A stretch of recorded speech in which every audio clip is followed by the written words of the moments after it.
ഇനി social audit എന്നുള്ള ഞാൻ പറഞ്ഞു ഒരു Mahatma Gandhi national rural employment guarantee scheme success ആകാനുള്ള പ്രധാനപ്പെട്ട കാരണം നമുക്കറിയാം. പല സ്റ്റേറ്റുകളിലും കറപ്ഷൻ ഉണ്ടായിട്ടുണ്ട്. സി, ഏത് ഗവൺമെന്റ് സ്കീം നടപ്പിലാക്കിയാലും ജനങ്ങൾക്ക് ഒരു 100 കോടി, ഞാൻ പണ്ടത്തെ അവസ്ഥയാണ് പറയുന്നത്, ഇപ്പോൾ കുറെ മാറ്റമുണ്ട്. ഓക്കെ, 100 കോടി ഒരു മുൻ പ്രധാനമന്ത്രി പറഞ്ഞ ഒരു കാര്യമാണ്. 100 രൂപ ജനങ്ങളിലോട്ട് ഒരു സെൻട്രൽ ഗവൺമെന്റ് കൊടുത്താൽ 15 രൂപയെ ജനങ്ങളിൽ എത്തുന്നുള്ളൂ എന്നുള്ളായിരുന്നു ഒരു മുൻ പ്രധാനമന്ത്രി പറഞ്ഞതാണ് ഇന്ത്യയിലെ കറപ്ഷനെ കുറിച്ചിട്ട്. 100 രൂപ. അപ്പൊ പുള്ളി തന്നെ അക്സെപ്റ്റ് ചെയ്തതാണെന്ന്. ബാക്കി 85 രൂപ കറപ്ഷനായിട്ട് പോകുന്നുള്ളത്. അത് മന്ത്രിമാരിൽ തുടങ്ങി സീനിയർ ഓഫീസർമാരിൽ തുടങ്ങി താഴെ തട്ടിലെ ഓഫീസർമാർ വരെ അടിച്ചു മാറ്റുന്ന ഒരു അവസ്ഥയാണ് കണ്ടുകൊണ്ടിരുന്നത്. ഇപ്പോഴും വലിയ മാറ്റങ്ങളൊന്നും ഉണ്ടായിട്ടില്ല, അതിലോട്ടൊന്നും ഞാൻ പോകുന്നുമില്ല. പക്ഷെ ചില സ്റ്റേറ്റിൽ അത് ഉണ്ടായിട്ടില്ല. ചില സ്റ്റേറ്റിൽ, അതേ പോലെ സ്റ്റേറ്റിൽ നടക്കുന്നത്. ചില സ്റ്റേറ്റിൽ കറപ്ഷൻ റാമ്പന്റ് ആണെങ്കിൽ ചില സ്റ്റേറ്റിൽ കറപ്ഷൻ കുറവാണ്. 100% കറപ്ഷൻ ഫ്രീ എന്ന് പറയുന്ന ഒരു സ്റ്റേറ്റ് നമുക്ക് കാണിച്ചു കൊടുക്കാൻ പറ്റില്ല. Less corrupted and more corrupted എന്നുള്ളൊരു കമ്പാരിസനെ നമുക്ക് ചെയ്യാൻ പറ്റുള്ളൂ. ഓക്കെ, അതാണ് നമ്മൾ ആഗ്രഹിക്കുന്നത്. ഞാൻ ആക്ച്വലി വിജയ് എന്ത് ചെയ്യുമെന്ന് ഞാനിങ്ങനെ നോക്കുകയാണ്. Okay, because he's promising. നമുക്ക് നോക്കാം, അതിലേക്കൊന്നും നമുക്ക് പോകേണ്ട ആവശ്യമില്ല. ഓക്കെ, അപ്പൊ ഇവിടെ ഓർത്തിരിക്കണം. അപ്പൊ ഈ സോഷ്യൽ ഓഡിറ്റ് എന്ന് പറയുന്നത്, ഞാൻ പറഞ്ഞു സോഷ്യൽ ഓഡിറ്റ് സക്സസ്ഫുൾ ആയ, അപ്പൊ കേരളത്തില് NREGA സക്സസ്ഫുൾ ആകാനും കറപ്ഷൻ ഇല്ലായ്മ ചെയ്യാനും സഹായിച്ചത് ഒന്ന് കുടുംബശ്രീന്റെ ആക്റ്റീവ് ഇൻവോൾവ്മെന്റും, മറ്റൊന്ന് 100 മീൻസ് എല്ലാ പഞ്ചായത്തുകളിലും സോഷ്യൽ ഓഡിറ്റ് നടപ്പിലാക്കിയത് കൊണ്ടാണ്. എന്താ സോഷ്യൽ ഓഡിറ്റ് എന്ന് പറഞ്ഞാൽ? ഞാൻ പറഞ്ഞു, ഓഡിറ്റ് എന്ന് വെച്ചാൽ എന്താ? എല്ലാം ഇൻസ്പെക്ട് ചെയ്യുന്ന എല്ലാ പ്രോജക്റ്റ് റിലേറ്റഡ് ആയിട്ടുള്ള എല്ലാം, മീൻസ് അത് ഫിനാൻഷ്യൽ ആയിക്കോട്ടെ. ഇപ്പൊ ഒരാൾക്ക് നമ്മൾ പറയുന്നുണ്ട്, ഒരാൾക്ക് 300 രൂപ വേജസ് കൊടുത്തു. ശരിക്കും കൊടുക്കുമ്പോൾ 300 ആയിരിക്കില്ല കൊടുക്കുന്നത്, 250 ആയിരിക്കും കൊടുക്കുന്നത്. 50 ഏജന്റ് 300 രൂപ കൊടുത്ത് 300 രൂപയാണ്. ഇപ്പോൾ ഒരു എക്സാമ്പിൾ ആയിട്ട് ഞാനൊരു സ്റ്റേറ്റിന്റെ പേര് പറയുന്നില്ല, ഒരു നോർത്ത് ഇന്ത്യൻ സ്റ്റേറ്റ്. ഓക്കെ, അപ്പൊ അവിടെ 300 രൂപ ഒരാൾക്ക് കിട്ടേണ്ടതാണ്. പക്ഷെ അയാൾക്ക് അവിടെ ഒരു ഏജന്റ് ഉണ്ടാവും, മിഡിൽ മാൻ ഉണ്ടാവും. അയാൾ ഒരു 50 രൂപ കഴിച്ചിട്ട് 250 രൂപ കൊടുക്കുള്ളൂ. എന്താ ഇയാൾ 50 രൂപ കൊടുക്കാൻ കാരണം? ഇയാൾക്ക് ജോലി കൊടുത്തത് ഇയാളാണ്. ഇയാളെ സെലക്ട് ചെയ്തത് ഈ മിഡിൽ മാൻ ആണ്. ഈ 50 രൂപ അയാൾ വാങ്ങിച്ചിട്ട് 25 രൂപ വേറെ ആൾക്ക് അങ്ങനെ ഷെയർ ചെയ്യും.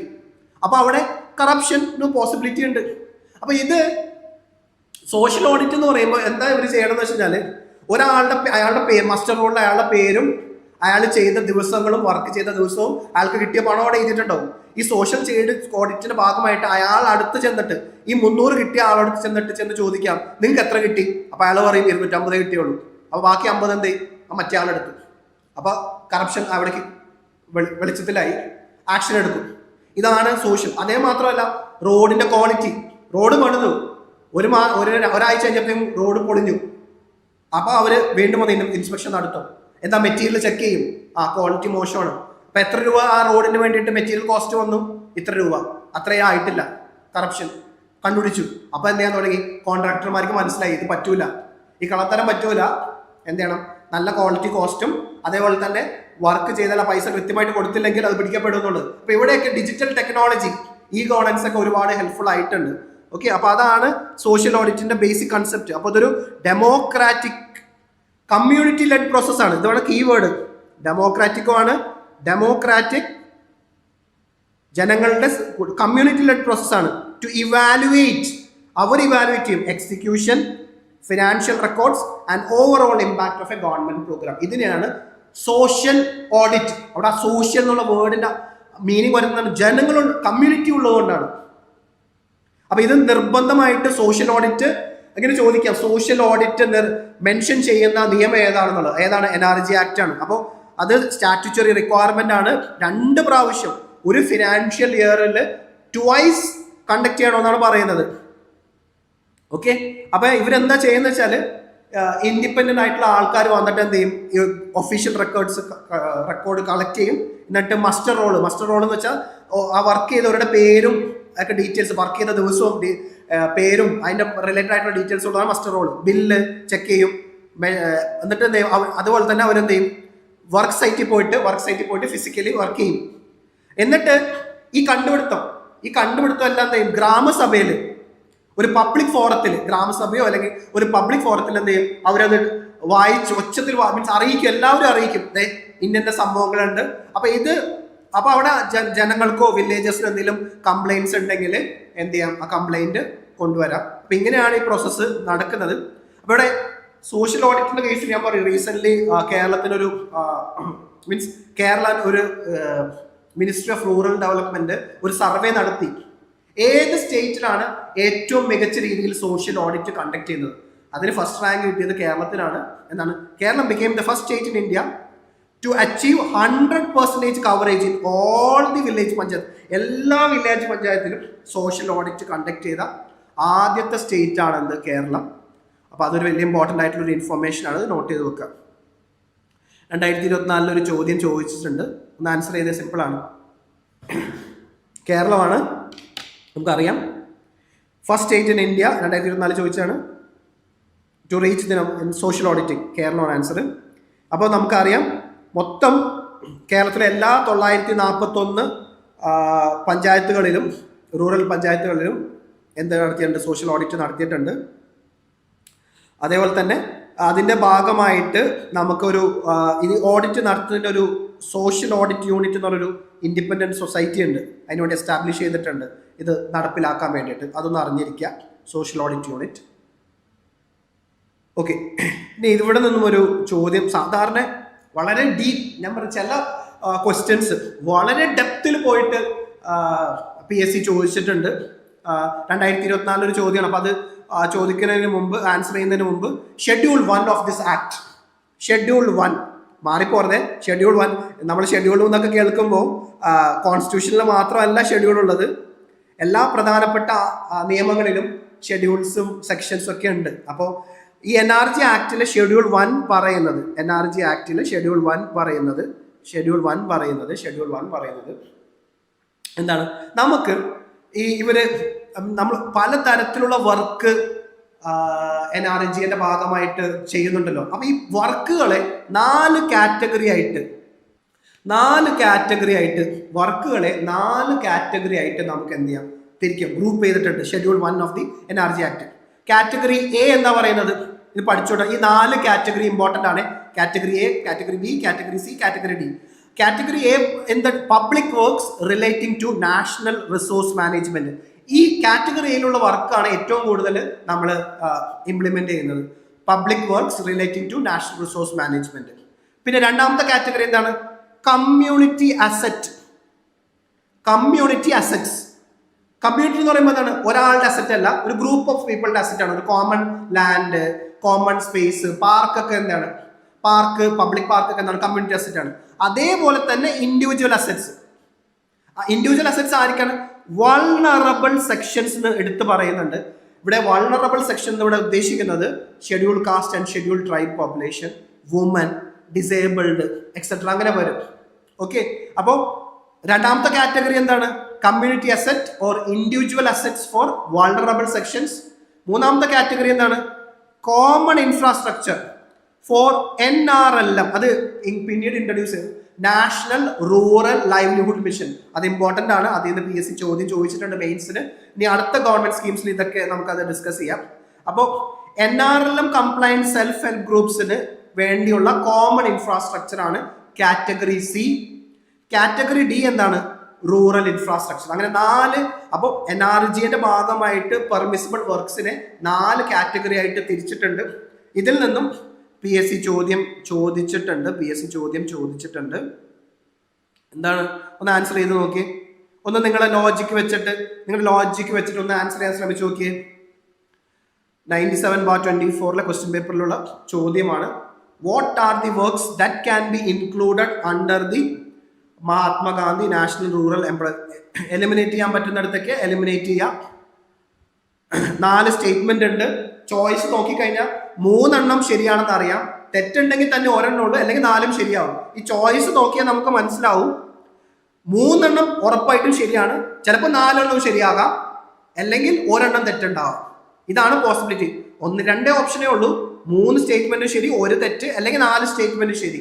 അപ്പൊ അത് മനസ്സിൽ കണ്ടിട്ട് വേണം നിങ്ങൾ ചോയ്സ് വായിക്കേണ്ടത്. എല്ലാ സ്റ്റേറ്റ്മെന്റും ശരിയാണ്. ആദ്യത്തെ സ്റ്റേറ്റ്മെന്റ് എന്താണ്? കാറ്റഗറി എയിൽ വരും. Public works related to national. ഈ activities to promote animal husbandry എന്തിൽ വരും? ഇൻഡിവിജ്വൽ അസറ്റ്സ് ഫോർ വൾണറബിൾ സെക്ഷൻസിന്റെ കാറ്റഗറിയിൽ വരും. അപ്പോൾ അതും ശരിയാണ്. പിന്നെ റൂറൽ ബേസിക് ഇൻഫ്രാസ്ട്രക്ചറും renovation of roads and disaster reliance preparation എന്തിൽ വരും? കാറ്റഗറി 4 വരും, കാറ്റഗറി ഡിയിലും വരും. ഇത് കാറ്റഗറി ഡി, ഇത് കാറ്റഗറി എ, ഇത് കാറ്റഗറി ബി. അപ്പോൾ കാറ്റഗറി സി എന്ന് ചോദ്യം ചോദിച്ചിട്ടുള്ള കാറ്റഗറി സി എന്താണെന്ന് അറിഞ്ഞിരിക്കാം. Common infrastructure for NRM complaint self help groups. അപ്പോൾ ഇങ്ങനെയും ഇതൊക്കെ സാധാരണ ഒരു NRG പഠിച്ചു കഴിഞ്ഞാൽ ഈ ക്വസ്റ്റൻ ഒന്നും ആർക്കും ആൻസർ ചെയ്യാൻ പറ്റില്ല. പക്ഷെ നമ്മളിത് ഹോളിസ്റ്റിക് ആയിട്ട് പഠിച്ച് PYQ കൊണ്ട് പഠിച്ചു കഴിഞ്ഞാൽ നമുക്ക് എന്ത് ചെയ്യാൻ പറ്റും? ഇതെല്ലാം ആൻസർ ചെയ്യാൻ പറ്റും. ആൻസർ വരുന്നത് ഡി ആണ്. ഇനി അടുത്ത ഞാൻ പറഞ്ഞില്ലേ, NRG എന്ന് ഡിഗ്രി പ്രിലിംസിന് ചോദിച്ചൊരു ചോദ്യമാണ് NREGA സോഫ്റ്റിനെ കുറിച്ചിട്ട്. ഡിഗ്രി പ്രിലിംസിൽ ചോദിച്ചൊരു ചോദ്യമാണ്. എന്തുമായിട്ട് ബന്ധപ്പെട്ടാണ് NREGA സോഫ്റ്റ് എന്നുള്ളത്. ഓക്കെ, അപ്പോൾ എന്തായാലും ട്രാൻസ്പെറൻസി ആൻഡ് അക്കൗണ്ടബിലിറ്റിയുടെ ഭാഗമായിട്ട് നമ്മൾ സോഷ്യൽ ഓഡിറ്റ് ഉണ്ടെന്ന് പഠിച്ചു. ഓക്കെ, അതേപോലെ തന്നെ വില്ലേജ് ആൻഡ് വാർഡ് ഓരോ വാർഡ് തലത്തിൽ നമ്മുടെ ഗ്രാമപഞ്ചായത്തിൽ വാർഡ് തലത്തിൽ എന്തുണ്ട്? ഒരു വില്ലേജ് ആൻഡ് മോണിറ്ററിംഗ് കമ്മിറ്റി ഉണ്ട് അന്വേഷിക്കാൻ വേണ്ടിയിട്ട്, ഇത് ഇൻസ്പെക്ഷനൊക്കെ ഭാഗമായിട്ട്. ഫൈനലി ഒരു മാനേജ്മെന്റ് ഇൻഫർമേഷൻ സിസ്റ്റം ഇന്ത്യയുടെ, അതായത് ministry of rural development NIC ആയിട്ട് നാഷണൽ ഇൻഫോർമാറ്റിക്സ് സെന്റർ ആയിട്ട് ബന്ധപ്പെട്ടിട്ട് ഇംപ്ലിമെന്റ് ചെയ്ത ഒരു സോഫ്റ്റ്വെയർ ആണെന്ന് NREGA സോഫ്റ്റ് എന്ന് പറയുന്നത്. ഒരു ഗവേണൻസ് സോഫ്റ്റ്വെയർ ആണ്. ഓക്കെ, ഗവേണൻസ് നിങ്ങളുടെ സിലബസിലുണ്ട്. സിവിക്സിന്റെ സിലബസിലുണ്ട്, കേരള ഗവേണൻസിന്റെ സിലബസിലുണ്ട്. അപ്പോൾ പ്രിലിംസിന് മെയിൻസ്. അപ്പോൾ ഏത് ഗവേണൻസ് ഇനീഷ്യേറ്റീവ്സും നമുക്ക് ഇമ്പോർട്ടൻ്റ് ആണ്. അപ്പോൾ NREGA സോഫ്റ്റ് എന്ന് പറഞ്ഞു കഴിഞ്ഞാൽ ഗവേണൻസിന്റെ, അതായത് NREGA ആക്ടിന്റെ ഗവേണൻസ് റിലേറ്റഡ് ആയിട്ടുള്ള ഒരു ടോപ്പിക്കും കൂടിയാണ്. അത് ഓർത്ത് വെക്കുക. സോ ഇറ്റ്സ് ആൻ ഒഫീഷ്യൽ ഗവൺമെന്റിന്റെ ഒഫീഷ്യൽ സോഫ്റ്റ്വെയർ ആണ്, സോഫ്റ്റ്വെയർ ആപ്ലിക്കേഷൻ ആണ്. സോഫ്റ്റ്വെയർ ആപ്ലിക്കേഷനൊക്കെ നമ്മുടെ കമ്പ്യൂട്ടർ ബേസിക്സിലൊക്കെ പഠിക്കാനുള്ളതാണ്. Develop to manage and monitor the implementation of NREGA. അത് നമുക്കറിയാം. ഇനി ഇത് ആരാ ഡെവലപ്പ് ചെയ്തത്? National informatics centre. സെൻട്രൽ ഗവൺമെന്റിന്റെ എല്ലാ ഇമ്പോർട്ടൻ്റ് ആയിട്ടുള്ള സോഫ്റ്റ്വെയർസും ഡെവലപ്പ് ചെയ്യുന്നത് നാഷണൽ ഇൻഫോർമാറ്റിക്സ് സെന്റർ ആണ്. ഗവൺമെന്റ് റിക്രൂട്ടഡ് ആണ്, സെൻട്രൽ ഗവൺമെന്റ് കീഴിലുള്ളതാണ്. അത് ആരായിട്ട് കൊളാബറേറ്റ് ചെയ്തിട്ട് സെൻട്രൽ മിനിസ്ട്രി, നമുക്കറിയാം ഇതിന്റെ സെൻട്രൽ മിനിസ്ട്രി ഏതാണ്? റൂറൽ ഡെവലപ്മെന്റ് മിനിസ്ട്രി ആണ്. So this act as the digital backbone. നമുക്കറിയാം NREGA എന്ന് പറയുന്നത് വേൾഡിലെ ലാർജസ്റ്റ് പബ്ലിക് വർക്ക്സ് പ്രോഗ്രാം ആണ്. അതിന്റെ ഡിജിറ്റൽ ബാക്ക് ബോൺ ആയിട്ട്. അപ്പോൾ എല്ലാ ഇൻഫോർമേഷനും, എല്ലാ സ്റ്റേറ്റിന്റെയും ഇൻഫോർമേഷന് വർക്ക് റിലേറ്റഡ് ആയിട്ടുള്ള NREGA വർക്ക് റിലേറ്റഡ് ആയ ഇൻഫോർമേഷൻ ഇവിടെ സ്റ്റോർ ചെയ്ത് വെച്ചിട്ടുണ്ട്. അങ്ങനെ ഡിജിറ്റലി സ്റ്റോർ ചെയ്തുകൊണ്ട് എല്ലാം ഇത് ഇൻഫോർമേഷൻ കളക്ട് ചെയ്യാൻ എളുപ്പമായിരിക്കും. അപ്പൊ ഇങ്ങനെ ഇത്രയും എല്ലാം ഡിജിറ്റലൈസ് ചെയ്തുകൊണ്ട് തന്നെ സെന്ററിന് മോണിറ്റർ ചെയ്യാൻ പറ്റും. ഓരോ സ്റ്റേറ്റിലും ഓരോ ജില്ലയിലും ഓരോ പഞ്ചായത്തിലും എന്താണ് നടന്നുകൊണ്ടിരിക്കുന്നത് റിയലി അപ്ഡേറ്റഡ് ആയിക്കൊണ്ടേയിരിക്കും. ഡെയിലി അപ്ഡേറ്റഡ് ആയിക്കൊണ്ട് അവർക്ക് റിയൽ ടൈമിൽ അവർക്ക് ഇൻഫോർമേഷൻ കിട്ടുകൊണ്ടേയിരിക്കും. ഓക്കെ, അപ്പൊ അതൊരു ഡിജിറ്റൽ ബാക്ക് ബോൺ ആണ് NREGA സോഫ്റ്റ്. ഒരു മാനേജ്മെന്റ് ഇൻഫർമേഷൻ സിസ്റ്റം ആണ്. ഇപ്പൊ ഗവേണൻസ് നിങ്ങളുടെ സിലബസിൽ ഉണ്ടെന്നുണ്ടെങ്കിൽ, ഇപ്പൊ സെക്രട്ടേറിയറ്റിന്റെ സിലബസിലും LSGSന്റെ സിലബസിലൊക്കെ മാനേജ്മെന്റ് ഇൻഫർമേഷൻ മെയിൻ സിലബസിൽ ഉണ്ടായതാണ്. ഇനിയിപ്പോ പുതിയ സിലബസിൽ MIS വരുമോ ഇല്ലോ എന്നുള്ളത് നമുക്ക് സിലബസ് കാണുമ്പോൾ, പുതിയ സിലബസ് വരികയാണെങ്കിൽ തീർച്ചയായും MIS ഉണ്ടാവും. ഇനി പഴയ സിലബസ് ആണെങ്കിൽ നമുക്ക് MIS കുറിച്ച് അറിഞ്ഞിരിക്കണം, കാരണം അത് ഇമ്പോർട്ടൻ്റ് ആണ്. മാനേജ്മെന്റ് ഇൻഫർമേഷൻ സിസ്റ്റം, ഇതെല്ലാം നമുക്ക് വരുന്ന ക്ലാസ്സിൽ ഡിസ്കസ് ചെയ്യാം. അപ്പോൾ ബേസിക്കലി എല്ലാ ഇൻഫർമേഷനും ഡിജിറ്റലി ഇതിൽ കിടക്കുന്നുണ്ട്. എന്തൊക്കെ ഇൻഫർമേഷൻ ഉണ്ട് എല്ലാം, അതായത് വർക്ക്, ഓരോ സ്ഥലങ്ങളിൽ എന്ത് വർക്ക്, ആർക്ക് വർക്ക് കൊടുത്തു, എത്ര രൂപ അതിനു വേണ്ടി ചെലവായി, അത് ഡിസ്ബേഴ്സ് ചെയ്തോ എന്നുള്ള എല്ലാ ഇൻഫർമേഷനും ഉണ്ടാവും. അപ്പോൾ അതെല്ലാ പഞ്ചായത്തിന്റെ സഹകരണത്തോടു കൂടി അത് ഇംപ്ലിമെന്റ് ചെയ്തിട്ടുണ്ട്. ഇനി കീ ഫംഗ്ഷൻ എന്ന് പറയുന്നത്, NREGA ചെയ്യുന്ന കീ ഫംഗ്ഷൻ എന്ന് പറയുന്നത് എന്താണ്? Work registration and job cards. അത് നമുക്കറിയാം. എല്ലാ റൂറൽ ഹൗസ് ഹോൾഡിലും അവരെ ഡിജിറ്റലി രജിസ്റ്റർ ചെയ്തിട്ടുണ്ട്, അവർക്ക് ജോബ് കാർഡ് ഇഷ്യൂ ചെയ്തിട്ടുണ്ട്. പിന്നെ വർക്ക് ഡിമാൻഡിനനുസരിച്ച് വർക്ക് കൊടുക്കും, അത് അലൊക്കേറ്റ് ചെയ്യുന്നതെല്ലാം ട്രാക്ക് ചെയ്യുന്നുണ്ട് NREGA soft. Muster roll electronic attendance sheet ആക്കി മാറ്റിയിട്ടുണ്ട്. അപ്പോൾ അതിൽ നിന്ന് നമുക്ക് കറപ്ഷൻ അവോയ്ഡ് ചെയ്യാൻ പറ്റും. ഗോസ്റ്റ് വർക്കേഴ്സ്, പണി ചെയ്യാത്ത ആൾക്കാരുടെ ഒക്കെ പേര് ചേർക്കുന്നതിനാണ് ഗോസ്റ്റ് വർക്കേഴ്സ് എന്ന് പറയുന്നത്. അപ്പോൾ ഫ്രോഡൊക്കെ നമുക്ക് പ്രിവെന്റ് ചെയ്യാൻ പറ്റും. അതുപോലെ തന്നെ ഫിനാൻഷ്യൽ മാനേജ്മെന്റും ഡയറക്റ്റ് ബെനിഫിറ്റ് ട്രാൻസ്ഫർ, ഡയറക്ട്ലി അക്കൗണ്ടിലോട്ടാണ് ട്രാൻസ്ഫർ ചെയ്യുന്നത്, അതെല്ലാം ഇതിൽ ലിങ്ക്ഡ് ആണ്. Financial management, direct benefit transfer. അപ്പൊ ഇതെല്ലാം സംഭവിച്ചതോടുകൂടി നമുക്ക് കറപ്ഷൻ പ്രിവെന്റ് ചെയ്യാൻ പറ്റിയിട്ടുണ്ട്. അക്കൗണ്ടബിലിറ്റിയും ട്രാൻസ്പെറൻസിയും കൊണ്ടുവരാൻ പറ്റിയിട്ടുണ്ട്. ഇതെല്ലാം അഡ്മിനിസ്ട്രേഷന്റെ ഭാഗമാണ്. ഇതൊക്കെ നമുക്ക് അഡ്മിനിസ്ട്രേഷനിൽ പഠിക്കാനുള്ളതാണ്. അത് മാത്രമല്ല അസറ്റിനെ ട്രാക്ക് ചെയ്യാനും പറ്റും. അസറ്റിനെ മീൻസ് ഓരോ വർക്കും NREGA ഭാഗമായിട്ട് ഇന്ത്യയിൽ നടക്കുന്ന എല്ലാ വർക്കും ജിയോ ടാഗ് ചെയ്ത് എല്ലാ ഗവൺമെന്റിന്റെ, സെൻട്രൽ ഗവൺമെന്റിനും സ്റ്റേറ്റ് ഗവൺമെന്റിനും ഒക്കെ എന്ത് ചെയ്യാൻ പറ്റും, മോണിറ്റർ ചെയ്യാൻ പറ്റും. അപ്പൊ ഇതെല്ലാം NREGA സോഫ്റ്റിന്റെ പ്രത്യേകതയാണ്. ഇതാണ് ഡിഗ്രി പ്രിലിംസിന് ചോദിച്ച ചോദ്യം. ഡിഗ്രി പ്രിലിംസിന് ചോദിച്ച 71/21, 71/24 ചോദിച്ച ഡിഗ്രി പ്രിലിംസിന്റെ ചോദ്യമാണ്. NREGA soft is related to what? So simple question ആണ്, NREGA ആണ്. ഓക്കെ, അപ്പൊ അതും ഇമ്പോർട്ടൻ്റ് ആണ്. ഇനി കുറച്ച് 2006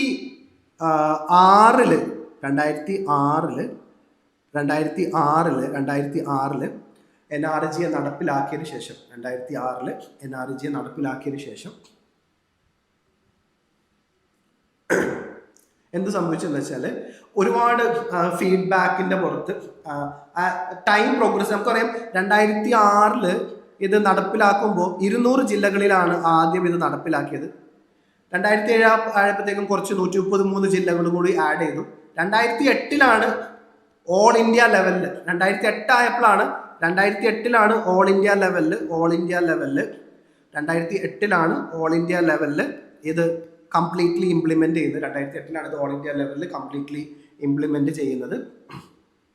ഓക്കെ, അപ്പൊ അത് ഒന്ന് അറിഞ്ഞിരിക്കുക. അപ്പൊ അതിനുശേഷം കുറച്ച് ഇംപ്രൂവ്മെന്റ്സ് സെൻട്രൽ ഗവൺമെന്റ് ഈ NREGA ആക്ടിൽ കൊണ്ടുവന്നിട്ടുണ്ട്. അതിലൊരു സംഭവമാണ് എന്ത്, barefoot technician project 2015 barefoot technician project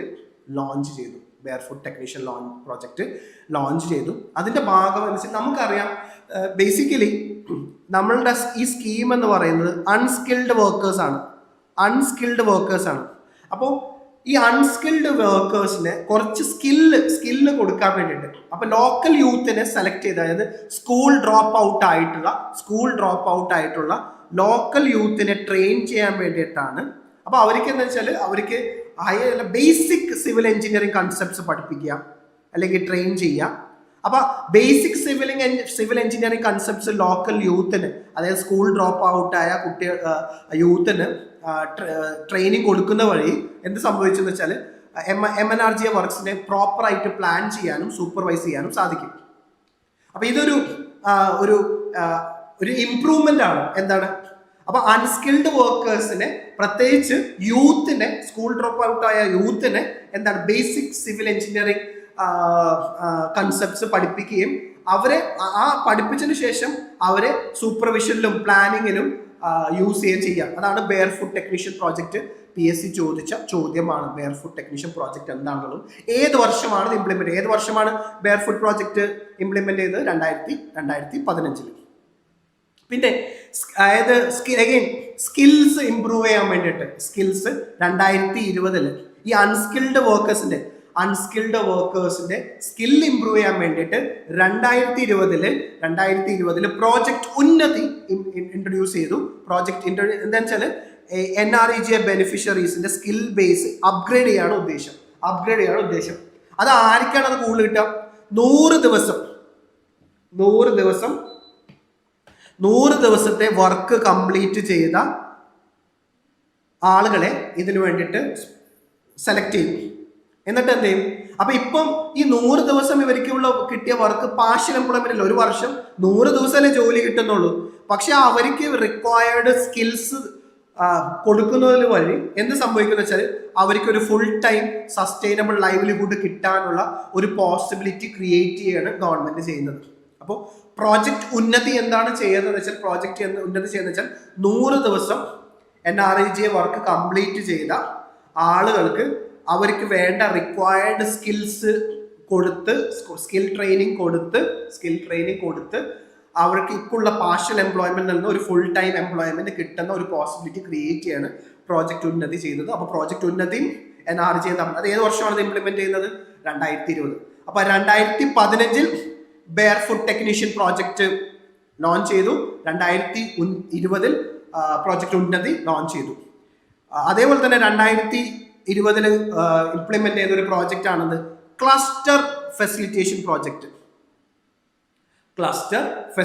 project. അത് നിലവിൽ വന്നത് 1 April മുതലാണ്. അപ്പോൾ ബേസിക്കലി ഈ ക്ലസ്റ്റർ ഫെസിലിറ്റേഷൻ പ്രോജക്റ്റിന്റെ ബേസിക് ഉദ്ദേശം എന്താണെന്ന് വെച്ചാൽ ഇന്ത്യയിലെ ഏറ്റവും ബാക്ക്വേർഡ് ആയിട്ടുള്ള ജില്ലകളിൽ, മീൻസ് ബാക്ക്വേർഡ് എന്ന് വെച്ചാൽ അവിടെ പോവർട്ടി ഭയങ്കര ഹൈ ആയിരിക്കും, എഡ്യൂക്കേഷൻ ലിറ്ററസി ഭയങ്കര കുറവായിരിക്കും.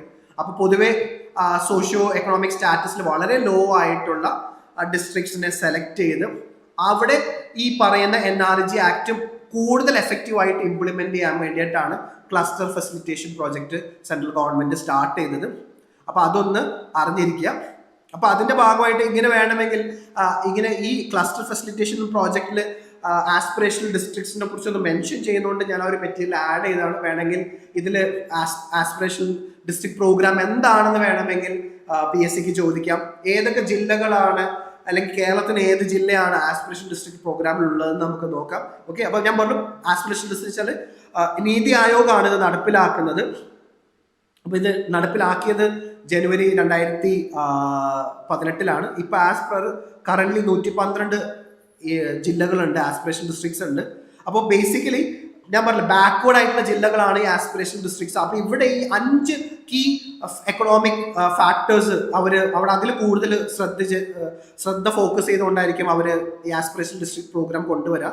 ഹെൽത്ത് ആൻഡ് ന്യൂട്രീഷൻ 30% വെയിറ്റേജ് ഉണ്ട്, എഡ്യൂക്കേഷന് ഫോക്കസ് കൊടുക്കുന്നു, അഗ്രികൾച്ചർ ആൻഡ് വാട്ടർ റിസോഴ്സിന് ഫോക്കസ് കൊടുക്കുന്നു, financial inclusion and skill development focus കൊടുക്കുന്നു, ബേസിക് ഇൻഫ്രാസ്ട്രക്ചറിന് ഫോക്കസ് കൊടുക്കുന്നു. ഓരോന്നിനും വെയിറ്റേജ് ഉണ്ട്. 30% എഡ്യൂക്കേഷനും ഹെൽത്തിനും, അഗ്രികൾച്ചറിന് 20%, ഫിനാൻഷ്യൽ ഇൻക്ലൂഷനും ബേസിക് 10%. ഇത് വേണമെങ്കിൽ ഒരു ചോദ്യമായിട്ട് ചോദിക്കാം. ആസ്പിറേഷണൽ ഡിസ്ട്രിക്ട് പ്രോഗ്രാം ഒരു ഇമ്പോർട്ടൻറ്റ് ഗവൺമെന്റ് സ്കീമാണ്. കേരളത്തിൽ നിന്ന് വയനാട് മാത്രമേ ഉള്ളൂ. വയനാടാണ് ആസ്പിറേഷൻ ഡിസ്ട്രിക്ട് പ്രോഗ്രാമിൽ സെൻട്രൽ ഗവൺമെന്റ് ഇൻക്ലൂഡ് ചെയ്തിട്ടുള്ളത്. അതും ഒന്ന് അറിഞ്ഞിരിക്കാം. ഓക്കെ, ഇനി നമുക്കൊരു ക്വസ്റ്റ്യൻ ഇതിനെ റിലേറ്റഡ് ആയിട്ടുള്ള ഒരു ക്വസ്റ്റ്യൻസ് നമുക്ക് ആൻസർ ചെയ്ത് നോക്കാം. 4 സ്റ്റേറ്റ്മെന്റ് ഒരു 2025 ചോദിച്ച ഒരു ഡിഫിക്കൽട്ട് ആയിട്ടുള്ള ഒരു ക്വസ്റ്റ്യൻ ആണ്. 2025 PSC ചോദിച്ച ഒരു ഡിഫിക്കൽട്ട് ആയിട്ടുള്ള ഒരു ക്വസ്റ്റ്യൻ ആണ്. 4 സ്റ്റേറ്റ്മെന്റ് തന്നിട്ടുണ്ട്. 4 സ്റ്റേറ്റ്മെന്റ് ഒന്ന് ആൻസർ ചെയ്ത് നോക്കിയേ. എല്ലാവരും ഒന്ന് ആൻസർ ചെയ്ത് നോക്കിയേ. Consider the 4 given statement. First statement ശരിയല്ലേ? ഫസ്റ്റ് സ്റ്റേറ്റ്മെന്റ് ശരിയാണോ? Gram sabha is given the right to conduct a social audit of all works and expenditure. First statement ശരിയാണെങ്കിൽ എലിമിനേറ്റ് ചെയ്ത് എന്തൊക്കെ ചോയ്സ് എലിമിനേറ്റ് ചെയ്യാം? ഫസ്റ്റ് സ്റ്റേറ്റ്മെന്റ് ശരിയാണെങ്കിൽ നമുക്ക് ബി എലിമിനേറ്റ് ചെയ്യാം, ഡിയും എലിമിനേറ്റ് ചെയ്യാം. 2 ചോയ്സ് നമുക്ക് എലിമിനേറ്റ് ചെയ്യാം. 2 ചോയ്സ് എലിമിനേറ്റ് ചെയ്യാം.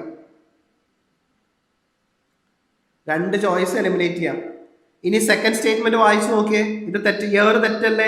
ബെയർ ഫുഡ് ടെക്നീഷ്യൻ പ്രോജക്റ്റ് എപ്പോഴാണ് ലോഞ്ച് ചെയ്തത്? 2015. അപ്പൊ രണ്ടാമത്തെ സ്റ്റേറ്റ്മെന്റ് തെറ്റാണ്. അപ്പൊ നമുക്ക് എ എലിമിനേറ്റ് ചെയ്യാം. എന്താ ആൻസർ? 1 and 3. അപ്പോൾ 2 സ്റ്റേറ്റ്മെന്റ് വായിച്ചുകൊണ്ട് തന്നെ നമുക്ക് എന്ത് ചെയ്യാൻ പറ്റും? 2 സ്റ്റേറ്റ്മെന്റ് വായിച്ചിട്ട് നമുക്ക് എന്ത് ചെയ്യാൻ പറ്റും?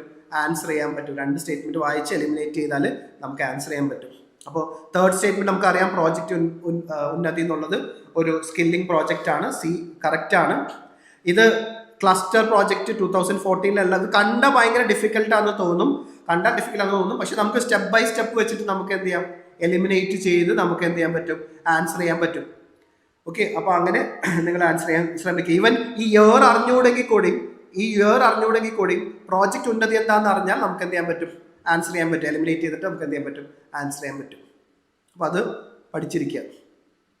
ഇനി ഒരു NRGയുടെ ഞാൻ പറഞ്ഞൊരു ഈ ഡിജിറ്റൽ ലേണിംഗ് പ്ലാറ്റ്ഫോമാണ്. ഇതും PSC ചോദിച്ചതാണ്. അതിൽ എനിക്ക് ഇത് കിട്ടിയില്ല, എക്സാം കോഡ് കിട്ടിയില്ല. പക്ഷെ ചോദിച്ചു എന്താണ് ഈ സാക്ഷ്യം ഒന്ന് അറിഞ്ഞിരിക്കുക. ഈ സാക്ഷ്യമാണ് provide the name of the digital learning platform for Mahatma Gandhi national rural employment സ്കീമാണ്. ആൻസർ വരുന്നത് D ആണ്. പഠിച്ചു വെച്ചോ. എഗെയിൻ ഈ ഗവേണൻസ് ആയിട്ട് ബന്ധപ്പെട്ടതും ഡിജിറ്റൽ ലേണിംഗ് പ്ലാറ്റ്ഫോമും കൂടിയാണ്. അപ്പോൾ ഈ സാക്ഷ്യം എന്താണെന്ന് അറിഞ്ഞിരിക്കുക. ഒരു ഡെഡിക്കേറ്റഡ് ഡിജിറ്റൽ ലേണിംഗ് പ്ലാറ്റ്ഫോം ആണ്. ഇത് ഡെവലപ്പ് ചെയ്തത് മിനിസ്ട്രി ഓഫ് റൂറൽ ഡെവലപ്മെന്റ് ആണ് as part of capacity building. ഇതിന്റെ കോർ പേർപ്പസ് എന്ന് പറയുന്നത് train gram panchayat level officials, block level functionaries and citizens across. അപ്പോൾ ഒഫീഷ്യൽസിനെയും അതേപോലെ തന്നെ സിറ്റിസനെയും ട്രെയിൻ ചെയ്യാനുള്ളതാണ് ബേസിക്കലി ഇതുകൊണ്ടുള്ള ഉദ്ദേശം, ഈ സാക്ഷ്യം കൊണ്ടുള്ള ഉദ്ദേശം. അതിന്റെ കരിക്കുലം എന്ന് പറയുന്നത് GIS, അതായത് GIS form geographical information system supported ആയിട്ടുള്ള integrated national rural management planning ആണ്. Integrated natural resource management planning ഉണ്ട് ഇതിന്റെ ഭാഗമായിട്ട്, ഇതിന്റെ കരിക്കുലമായിട്ട്. It teachers, administrators and planners how to effective utilise geographical information system. ഈ ജിയോ ടാഗിംഗ് ഒക്കെ അതിന്റെ ഭാഗമാണ്, GPS അതുപോലെ തന്നെ. അപ്പോൾ ശരിക്കും പറഞ്ഞു കഴിഞ്ഞാൽ ഈ NRGA വർക്ക് നമുക്ക് എവിടെ നിന്ന് വേണമെങ്കിലും നമുക്കറിയാം. NRGA സോഫ്റ്റ് വെച്ചിട്ട് നമുക്ക് എന്ത് ചെയ്യാം, ട്രാൻസ്പെറൻസിയും അക്കൗണ്ടബിലിറ്റിയും എൻഷുർ ചെയ്യാം. ഈ സാക്ഷന്റെ ഡിജിറ്റൽ ലേണിംഗ് പ്രോസസ്സ് വെച്ചിട്ട് അത് ജിയോ കറക്റ്റ് ഓരോ നടക്കുന്ന വർക്കിനെയും എന്ത് ചെയ്യാൻ പറ്റും, സൂപ്പർവൈസ് ചെയ്യാനും അത് എഫക്റ്റീവ്ലി ഡെവലപ്പ് ചെയ്യാൻ പറ്റും. അപ്പോൾ ഈ സാക്ഷാമും NRGA സോഫ്റ്റും എല്ലാം എന്താ ചെയ്യണമെന്ന് വെച്ച് കഴിഞ്ഞാൽ NRGA ഇംപ്ലിമെന്റേഷൻ കുറച്ചും കൂടി സക്സസ്ഫുൾ ആവുകയും ജനങ്ങൾക്ക് ബെനിഫിറ്റ് ചെയ്യുന്ന രീതിയിൽ ആക്കുകയും ചെയ്യുന്നത്. അപ്പൊ ഇതെല്ലാം എന്ത് ചെയ്യാം, വായിച്ചെടുക്കാം കേട്ടോ. ഇതെല്ലാം അപ്പൊ ഇതുവരെ നമ്മൾ ഡിസ്കസ് ചെയ്തത്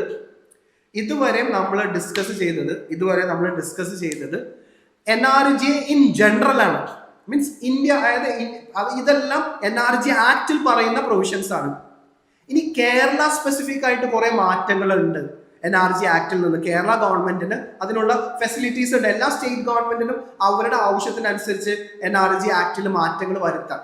അപ്പൊ കേരള സ്പെസിഫിക് ആയിട്ട് എന്തൊക്കെ മാറ്റങ്ങളാണ് കേരള ഗവൺമെന്റ് കൊണ്ടുവന്നത് നമുക്ക് നോക്കാം. ഓക്കെ, അപ്പൊ നമുക്ക് കേരളത്തിന്റെ ഒരു പ്രത്യേകത നമുക്കറിയാം. അതെല്ലാം നിങ്ങൾ പഠിച്ചതാണ്. ഹൈ ലിറ്ററസി, റെമിറ്റൻസ് എക്കണോമിയാണ്. ഇതിനെക്കുറിച്ചൊക്കെ ഹൈ ഡീറ്റെയിൽ ആയിട്ട് നമുക്ക് വരുന്ന മെയിൻസ് ക്ലാസ്സിൽ ഡിസ്കസ് ചെയ്യാം. ഓക്കെ, അപ്പോൾ നിങ്ങൾ ഇനി കേരളത്തിന്റെ ടൈം ലൈൻ ഒന്ന് അറിഞ്ഞിരിക്കണം. അപ്പോൾ അതിന് മുന്നോടിയായിട്ട് ഇത് PSCക്ക് ചോദിച്ചൊരു ക്വസ്റ്റ്യൻ ആണ്. ഇത് ഇമ്പോർട്ടൻ്റ് ആണ് കേട്ടോ. ടൈം ലൈൻ ഇത് ഒരുപാട് ഡിഗ്രി ലെവലിൽ പ്രിലിംസിനല്ല മെയിൻസിനും അതുപോലെ തന്നെ 10th ലെവലിലും 12th ലെവലിലും എക്സാമിന് ഇത് ചോദിച്ചിട്ടുണ്ട്. അപ്പൊ ഈ ഡേറ്റ് നമുക്ക് ഇമ്പോർട്ടൻ്റ് ആണ്. എന്താണ്? phase 1 നമുക്കറിയാം 2 February 2006 NRGA ഇംപ്ലിമെന്റ് ചെയ്യുന്നത്. ഏത് ജില്ലകളിലാണ് ആദ്യം ഇംപ്ലിമെന്റ് ചെയ്യുന്നത്? ഞാൻ പറഞ്ഞു ആദ്യം മൊത്തം ഇന്ത്യയിൽ 200 ജില്ലകളാണ് ആദ്യം. അപ്പൊ 200 ജില്ലകളിൽ കേരളത്തിൽ നിന്ന് 2 ജില്ലയെ സെലക്ട് ചെയ്തോളൂ. ഏതൊക്കെയാണ്? വയനാടും പാലക്കാടും. രണ്ടാമത് നെക്സ്റ്റ് ഇയറിൽ 2007 1 April മുതൽ ഇടുക്കിയും കാസർഗോഡ് എടുത്തു. അപ്പൊ നമുക്ക് കേരളത്തിന്റെ 14 ജില്ലകളിൽ സോഷ്യോ എക്കണോമിക് ബാക്ക്വേർഡ്നെസ് കൂടുതലുള്ള 4 ജില്ലകളെയാണ് പ്രയോറിറ്റൈസ് ചെയ്തിട്ട് സെന്റർ സെലക്ട് ചെയ്തത്. പക്ഷെ 2008 ആയതോടുകൂടി 1 April 2008 എല്ലാ ജില്ലകളിലും, അതായത് മൊത്തം ഇന്ത്യയിൽ ഇംപ്ലിമെന്റ് ചെയ്തു. അപ്പോൾ സ്വാഭാവികമായിട്ടും കേരളത്തിലുള്ള ബാക്കിയുള്ള മറ്റ് 10 ജില്ലകളും മൊത്തം 14 ജില്ലകളിൽ ഇംപ്ലിമെന്റ് ചെയ്യാൻ തുടങ്ങിയത് 2008 1 April മുതലാണ്. അപ്പൊ ഞാൻ ഈ നിങ്ങളിത് വേണമെങ്കിൽ ഇത് നമുക്ക് കേരള ജോഗ്രഫിയുടെ ഭാഗമായിട്ട് പഠിക്കാം. കേരള ജോഗ്രഫി നിങ്ങൾക്ക് പ്രിലിംസിനും മെയിൻസിനൊക്കെ ഉണ്ട്. എപ്പോഴും കേരളത്തിന്റെ മാപ്പ്, ഫിസിക്കൽ മാപ്പും പൊളിറ്റിക്കൽ മാപ്പും നിങ്ങൾ നന്നായിട്ട് പഠിച്ചു വെക്കുക. അതിൻ്റെ ഓരോ ജില്ലകളുടെ മാപ്പും പഠിച്ചു വെക്കുക. അത് ഡെയിലി അതിന് വേണ്ടിയിട്ട് 5-10 മിനിറ്റ് നിങ്ങൾ അറ്റ്ലീസ്റ്റ് 14 ജില്ലകൾ എങ്ങനെയാണ് അതിൻ്റെ ബൗണ്ടറീസ്, ഏതൊക്കെ സ്റ്റേറ്റ് ആയിട്ടൊക്കെ ഉണ്ടെന്നുള്ളതൊക്കെ നിങ്ങൾ പഠിച്ചു വെക്കുക. പിന്നെ അങ്ങനെ വരുമ്പോൾ പിന്നെ കേരളത്തിൻ്റെ റിവേഴ്സും മറ്റു കാര്യങ്ങളൊക്കെ നിങ്ങൾക്ക് പഠിക്കാം. അപ്പോൾ പിന്നെ ഈ സാധാരണ ഈ PSC കുട്ടികൾ കേരള PSC നിങ്ങൾ 2021 മുമ്പ് നടന്ന എക്സാമും 2021 ശേഷം വന്ന എക്സാമിലും കേരള PSCയിൽ ഒരു പ്രത്യേകിച്ച് degree level, even 12th level degree ലെവലിലൊക്കെ ഒരുപാട് മാറ്റങ്ങൾ ഉണ്ടായിട്ടുണ്ട്. കുറേയൊക്കെ UPSC സ്റ്റൈൽ ഓഫ് ക്വസ്റ്റ്യൻസ് വന്നിട്ടുണ്ട്. അപ്പോൾ ഫാക്ട് ബേസ്ഡ് ക്വസ്റ്റ്യൻസ് ഒക്കെ കുറഞ്ഞിട്ടുണ്ട്. പണ്ട് ഒരുപാട് ഫാക്ട് ബേസ്ഡ് ക്വസ്റ്റ്യൻ തീരെ ഇല്ല എന്നല്ല പറയുന്നത്, ഫാക്ട് ബേസ്ഡ് ക്വസ്റ്റ്യൻസ് എന്തുണ്ട് കുറഞ്ഞിട്ടുണ്ട്. പക്ഷെ ഫാക്ട് ബേസ്ഡ് ക്വസ്റ്റ്യൻസ് വരുന്നുണ്ട്. അപ്പോൾ ഫാക്ട് ബേസ്ഡ് ക്വസ്റ്റ്യൻസ് പ്രത്യേകിച്ച് ജില്ലകൾ, സ്ഥലങ്ങളൊക്കെ ഓർത്ത് വെക്കാൻ ഏറ്റവും ബെസ്റ്റ് വേ എന്ന് പറയുന്നത് ആ ബ്രെയിൻ മാപ്പിംഗ് ചെയ്യലാണ്. ഓരോ ഞാനൊക്കെ പഠിക്കുന്ന സമയത്തൊക്കെ വേൾഡിലെ ആണെങ്കിലും ഓരോ സ്ഥലങ്ങളൊക്കെ ഓർത്ത് വെക്കുന്ന വെച്ചാൽ ഓരോ നമ്മുടെ മനസ്സിൽ അത് ആ മാപ്പിനെ നമ്മൾ ബ്രെയിൻ ചെയ്ത് നോക്കും. നിങ്ങൾ ചെയ്യേണ്ടത്രേ ഉള്ളൂ, നിങ്ങളുടെ സ്റ്റഡി റൂമിൽ കേരളത്തിൻ്റെയും ഇന്ത്യയുടെയും മാപ്പ്, ഫിസിക്കൽ മാപ്പും പൊളിറ്റിക്കൽ മാപ്പും നിങ്ങൾ ചെറിയൊരു ഒട്ടിച്ചു വെക്കുക അല്ലെങ്കിൽ തൂക്കിയിടുക. എന്നിട്ട് എല്ലാ ദിവസവും ഒരു 5 മിനിറ്റ് 10 മിനിറ്റ് ഓരോ മാപ്പും നോക്കി ഓരോരോ ഏരിയാസ് പഠിച്ച് നോക്കുക. അപ്പൊ അതൊരു നിങ്ങൾ പഠിക്കാൻ മൂടില്ലാത്ത സമയത്തൊക്കെ ചെയ്താൽ മതി. അപ്പൊ അങ്ങനെ നിങ്ങൾ പഠിച്ചു കഴിഞ്ഞാൽ നമുക്ക് പല കാര്യങ്ങളും മാപ്പ് വെച്ച് ഓർത്ത് വെക്കാൻ പറ്റും. അതിനാണ് ഞാൻ ഈ മാപ്പ് കൊണ്ടുവന്നത്. ഈ മാപ്പിന് ഇപ്പൊ കേരളത്തിന്റെ മാപ്പ് എടുക്കുകയാണെങ്കിൽ ഓക്കെ, ആദ്യമായിട്ട് ഇംപ്ലിമെന്റ് ചെയ്തത് എവിടെയാണ്? വയനാടും പാലക്കാടും. ഇങ്ങനെ ഞാൻ ഓർത്തു വെക്കാൻ പറയും കേട്ടോ. വയനാടും പാലക്കാടും എന്ത് ചെയ്തു? ആദ്യമായിട്ട് ഇംപ്ലിമെന്റ് ചെയ്തു ഫസ്റ്റ് സ്റ്റേജിൽ. പിന്നെ ഇംപ്ലിമെന്റ് ചെയ്തതാണ് കാസർഗോഡും ഇടുക്കിയും. അപ്പൊ ഇങ്ങനൊന്ന് ഈ ഓർഡർ, ഈ 4 ജില്ലയുടെ ഓർഡർ പഠിച്ചു കഴിഞ്ഞാൽ, ഈ 4 ജില്ലയുടെ ഓർഡർ പഠിച്ചു കഴിഞ്ഞാൽ, ഈ 4 ജില്ലകളുടെ ഓർഡർ പഠിച്ചു കഴിഞ്ഞാൽ നിങ്ങൾക്കറിയാം ഈ മിഡിലുള്ള ഈ 2 ജില്ലകൾ വയനാടും പാലക്കാടും മിഡിൽ ലെവലുള്ളത് ഫസ്റ്റ് സ്റ്റേജിൽ ഇംപ്ലിമെന്റ് ചെയ്തു, ടോപ്പിലും ഡൗണിലുള്ളത് സെക്കൻഡ് സ്റ്റേജിൽ ഇംപ്ലിമെന്റ് ചെയ്തു. ഇങ്ങനെ പഠിച്ച എളുപ്പമാണ്. ഈ മാപ്പ് അറിയാമെങ്കിൽ നിങ്ങൾ ഫാക്റ്റ് ആയിട്ട് കാണാപ്പാടം പഠിക്കാണ്ട് ഇങ്ങനെ പഠിച്ചിട്ടുണ്ടെങ്കിൽ മിഡിൽ ലെവലിലുള്ള 2 ജില്ല, അപ്പൊ ഈ 4 ജില്ലകളെ ചോയ്സിൽ വരുള്ളൂ. അപ്പൊ ആദ്യം ഇംപ്ലിമെന്റ് ചെയ്ത് ആരാണെന്നൊക്കെ ചോദിച്ചു കഴിഞ്ഞാൽ നിങ്ങൾക്ക് എന്ത് ചെയ്യാൻ പറ്റും? ഇങ്ങനെ അതായത് മാപ്പായിട്ട് ലിങ്ക് ചെയ്ത് പഠിച്ചു കഴിഞ്ഞാൽ കുറച്ചും കൂടി എഫക്റ്റീവ് ആകും. അത് നിങ്ങൾ ഒന്ന് ട്രൈ ചെയ്ത് നോക്കാം. പക്ഷെ അതിന് വേണ്ടിയിട്ട് നിങ്ങൾ എല്ലാ ദിവസവും 5-10 മിനിറ്റ് വെച്ചിട്ട് ഇങ്ങനെ കേരള മാപ്പും ഇന്ത്യ മാപ്പും PYQ വെച്ചിട്ട് നിങ്ങൾ എന്ത് ചെയ്താൽ മതി? പഠിച്ചു പോയാൽ മതി. അപ്പൊ ഇനി നമുക്ക് അതിന്റെ ക്വസ്റ്റ്യൻസ് നോക്കാം. ഓക്കെ, 2 ചോദ്യങ്ങളാണ്, 2 അല്ല ഒരുപാട് ചോദ്യം, ഞാനിവിടെ കുറച്ച് ക്വസ്റ്റ്യൻസ് എടുത്തിട്ടുള്ളൂ. ആദ്യം ഈ ചോദ്യം ഒന്ന് ആൻസർ ചെയ്ത് നോക്കി. 2025 ചോദിച്ച ചോദ്യമാണ്. യെസ്, വയനാടും പാലക്കാടും. ആൻസർ നോക്കിയേ A. ഇനി ബാക്കിയുള്ള ജില്ല നോക്കിയേ, ബാക്കി ഏതാണ്? ഇടുക്കിയും കാസർഗോഡും. അത് സെക്കൻഡ് സ്റ്റേജിൽ ഇംപ്ലിമെന്റ് ചെയ്തതാണ്. ഇനി വീണ്ടും അടുത്ത ചോദ്യം നോക്കിയേ, ആൻസർ ചെയ്ത് നോക്കിയേ. ആദ്യം ഇത് ആൻസർ ചെയ്യും, ഇതും അറിയാം, നിങ്ങൾക്ക് അറിയാം. ചോയ്സ് നോക്കിയേ, വയനാട്, കോട്ടയം, ആലപ്പുഴ, മലപ്പുറം. സിമ്പിൾ ആണ്. The year the NREGS was fully implemented. ഇത് ഓരോ ഡേറ്റ് നോക്കി, വളരെ ഇമ്പോർട്ടന്റ് ആയ ഡേറ്റ് ആണ്.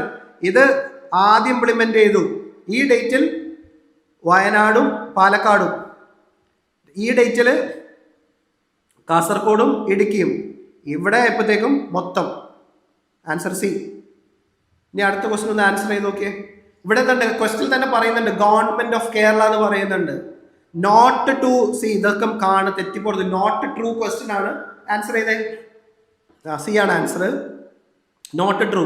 ഓക്കെ, ലൈവ്ലിഹുഡ് റിസോഴ്സസ് കറക്റ്റ് ആണ്, strengthening panchayat raj institution correct ആണ്, സോഷ്യൽ ഇൻക്ലൂഷൻ കറക്റ്റ് ആണ്, നാഷണൽ യൂണിറ്റി മാത്രമാണ് അതിലില്ലാത്തത്. 3 ഓൺലി ആണ് ആൻസർ. ഓക്കെ, കുടുംബശ്രീന്ന് ഒരുപാട് ക്വസ്റ്റ്യൻസ് മെയിൻസിൽ വന്നിട്ടുണ്ട്. പക്ഷെ അത് ഞാൻ ഇപ്പൊ ഡിസ്കസ് ചെയ്യുന്നില്ല. ഇവിടെ കുടുംബശ്രീയും NRGയും തമ്മിലുള്ള ബന്ധമാണ് ഇവിടെ ഞാൻ ഡിസ്കസ് ചെയ്യാൻ ഉദ്ദേശിക്കുന്നത്. ഓക്കെ, അപ്പൊ കേരളത്തിന്റെ NRG ഇംപ്ലിമെന്റേഷന്റെ ഏറ്റവും വൈറ്റലായ ഒരു ഘടകമാണ് എന്ത്? കുടുംബശ്രീ എന്ന് പറയുന്നത്. ഓക്കെ, ബട്ട് കുടുംബശ്രീയായിട്ട് ഭയങ്കരമായിട്ട് ഇന്റഗ്രേറ്റ് ചെയ്തിട്ടാണ് നമ്മൾ NRG ഇംപ്ലിമെന്റ് കേരളത്തിൽ നടത്തിയിട്ടുള്ളത്. അപ്പോൾ കുടുംബശ്രീ ജസ്റ്റ് ഒരു 1997 കുടുംബശ്രീ ഇംപ്ലിമെന്റ് ചെയ്തത് as state poverty eradication mission. Kudumbashree ഒരു 3 ടയേർഡ് കമ്മ്യൂണിറ്റി നെറ്റ്വർക്ക് ആണ്. അതൊക്കെ നമുക്ക് പിന്നീട് ഡിസ്കസ് ചെയ്യാം. കുടുംബശ്രീന്റെ നെറ്റ്വർക്ക് കുറേ കുട്ടികൾ നിങ്ങൾ അറിയാവുന്നവരുണ്ടാവും, മുമ്പ് മെയിൻസ് പഠിച്ചവർ, ആദ്യമായിട്ട് പ്രിലിംസ് ചെയ്യുന്നവർ ഇത് നമുക്ക് മെയിൻസിലുള്ളതാണ് കുടുംബശ്രീ. വുമൻ റിലേറ്റഡ് ആയിട്ട് ഇഷ്യൂ പഠിക്കുമ്പോൾ അല്ലെങ്കിൽ വേറെ ഡെവലപ്മെന്റ്, ഞാൻ ഇത് കുടുംബശ്രീയെ കൊണ്ടുവരാൻ ഉദ്ദേശിക്കുന്നത് നിങ്ങളുടെ സിവിക്സിന്റെ സിലബസിനാണ്. പ്രൊട്ടക്ഷൻ ഓഫ് വൾണറബിൾ സെക്ഷൻ എന്ന് പറഞ്ഞ സിലബസ് ഉണ്ട് നിങ്ങളുടെ സിവിക്സിലും കേരള ഗവർണൻസിലും. അതിൽ 3 വൾണറബിൾ സെക്ഷൻസ് ആണ് പറയുന്നത്: വുമൻ, ചിൽഡ്രൻ, ഓൾഡ് ഏജ്. അതിൽ വുമൻ എന്ന ടോപ്പിക്ക് ഒരുപാട് ക്വസ്റ്റ്യൻസ് ഉണ്ട്. അതിൽ കുടുംബശ്രീ നമുക്ക് അപ്പോൾ വുമൻ റിലേറ്റഡ് ആയിട്ടുള്ള പ്രോബ്ലംസിനൊക്കെ അഡ്രസ് ചെയ്യാൻ കുടുംബശ്രീക്ക് സാധിച്ചിട്ടുണ്ട്. ഒരു സെൽഫ് ഹെൽപ്പ് ഗ്രൂപ്പ് മൂവ്മെന്റ് ആണ്. അപ്പൊ അതുകൊണ്ട് അവിടെ ഞാൻ ഡീറ്റെയിൽ ആയിട്ട് എടുക്കുന്നുണ്ട്. ഇപ്പോൾ എന്താണ് കുടുംബശ്രീ ചെയ്തെന്നുള്ളത് നോക്കാം. ഒന്ന് ബോട്ടം അപ്പ് പ്ലാനിങ് ആണ്. ബോട്ടം അപ്പ് പ്ലാനിങ് എന്താണെന്ന് പഠിച്ചു. അപ്പോൾ കേരളത്തില് ലേബർ ബഡ്ജറ്റും, ഞാൻ പറഞ്ഞു ഗ്രാമസഭയാണ് ലേബർ ബഡ്ജറ്റും അതേപോലെ തന്നെ ഏതൊക്കെ പ്രോജക്റ്റിന്റെ പ്ലാൻ, ഏതൊക്കെ ജോലി മീൻസ് ആർക്കൊക്കെ എന്നൊക്കെ തീരുമാനിക്കുന്നത്. അപ്പൊ പ്രോജക്റ്റിന്റെ നമുക്കറിയാം ഷെൽഫ്, അതായത് സ്റ്റാർട്ടിങ് ഒരു പ്രോജക്റ്റ് ചെയ്യുന്നതിന് മുമ്പ്, ഒരു വർക്ക് ചെയ്യുന്നതിന് മുമ്പ് എന്ത് വർക്ക് എന്നുള്ളൊരു നിർദ്ദേശം നൽകുന്നത് ഗ്രാമസഭയാണ്. അതാണ് ഷെൽഫ് ഓഫ് പ്രോജക്ട്സ് എന്ന് പറയുന്നത്. അപ്പൊ അത് കേരളത്തില് അത് കുടുംബശ്രീ അതവിടെ ഏറ്റെടുത്ത് കഴിഞ്ഞു. കുടുംബശ്രീയാണ് ആ ലേബർ ബഡ്ജറ്റും ഷെൽഫ് ഓഫ് പ്രോജക്ട്സും പ്രിപ്പയർ ചെയ്യുന്നത്. അപ്പൊ ഗ്രാമസഭയുടെ ആ റോള് ഏറ്റെടുത്തു? കുടുംബശ്രീ ഏറ്റെടുത്തു. അപ്പൊ കുടുംബശ്രീയുടെ നെയ്ബർഹുഡ് ഗ്രൂപ്പ് ഏറ്റവും ലോവർ ലെവലുള്ള ആ 3 ടയറിലെ ഏറ്റവും ലോവർ ലെവലാണ് നെയ്ബർഹുഡ് ഗ്രൂപ്പ് എന്ന് പറയുന്നത്. അവരാണ് ഇത് ഡയറക്റ്റ് ചെയ്യുന്നത്. അതൊന്ന് വായിക്കുക. പിന്നെ ഇതൊരു ഇമ്പോർട്ടൻറ്റ് ഇൻഫർമേഷൻ ആണ് കുടുംബശ്രീയായിട്ട് ബന്ധപ്പെട്ടിട്ട്. ഇവിടെ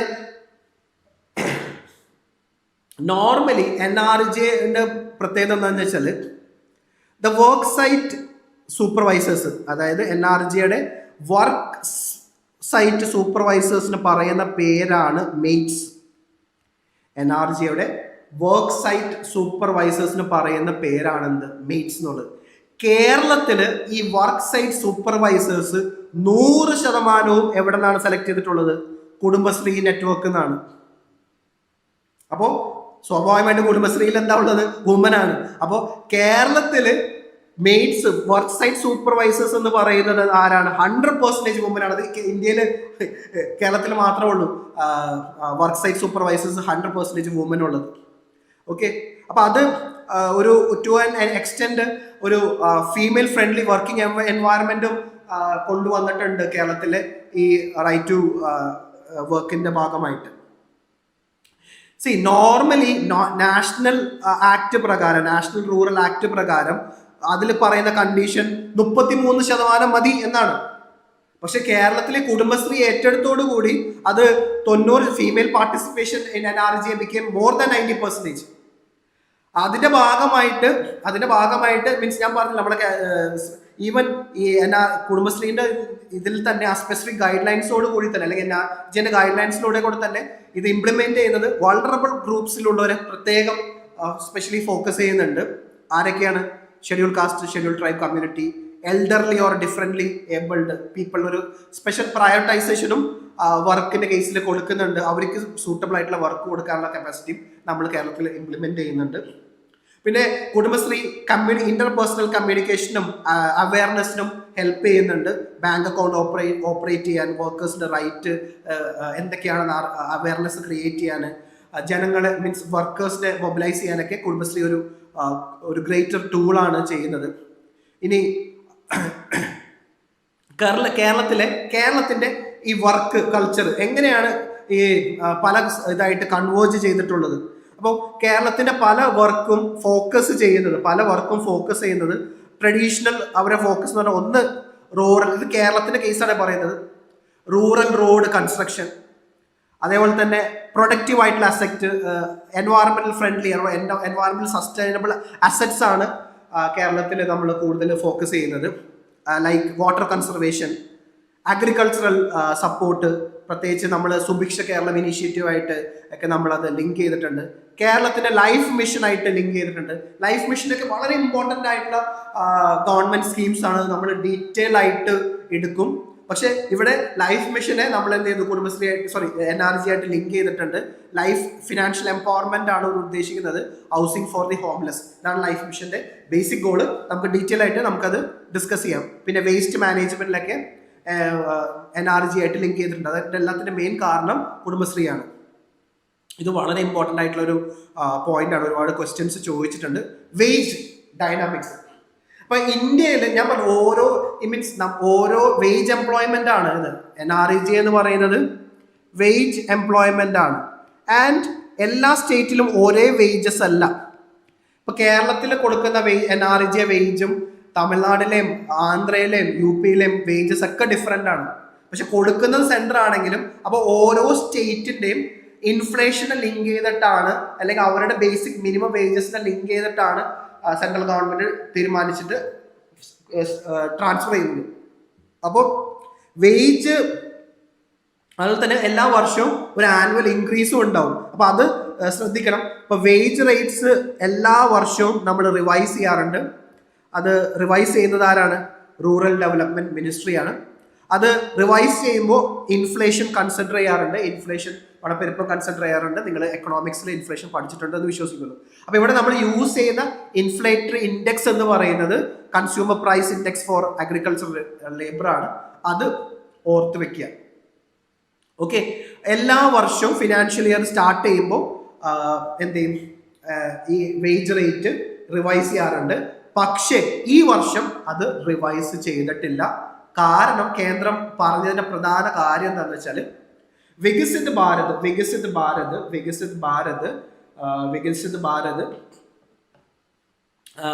ഇംപ്ലിമെന്റ് ചെയ്യുന്നത് വരെ കഴിഞ്ഞ വർഷം കൊടുത്ത അതേ വേജസ് തന്നെ കൊടുത്താൽ മതി എന്ന് പറഞ്ഞിട്ട് ഹോൾഡ് ചെയ്ത് വെച്ചേക്കണേണ്.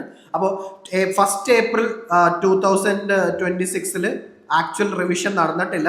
അപ്പോൾ പഴയ റേറ്റ് തന്നെയാണ് ഇപ്പോഴും നടന്നുകൊണ്ടിരിക്കുന്നത്. ഓക്കെ, അപ്പോൾ ഓരോ വർഷവും ഇങ്ങനെ PSC ചോദിക്കാറുണ്ട്. ഓരോ ഫിനാൻഷ്യൽ ഇയറിലും ഇൻക്രീസ് ചെയ്യുന്ന എമൗണ്ട് എത്രയാണെന്ന് PSC മറ്റ് ലെവലിൽ ചോദിച്ചിട്ടുണ്ട്. ഡിഗ്രി അല്ലെങ്കിൽ 10th or 12th ലെവലൊക്കെ ചോദിച്ചിട്ടുണ്ട്. അതുകൊണ്ടാണ് ഈ ഇൻഫർമേഷൻ ഞാൻ നിങ്ങൾക്ക് തന്നത്. ഈ ഫിനാൻഷ്യൽ ഇയറിൽ 311 ആയിരുന്നു. 2022 23-24 ആയപ്പോഴത്തേക്കും 333 ആയി. 22 രൂപേന്റെ ഇൻക്രീസ് ഉണ്ടായി.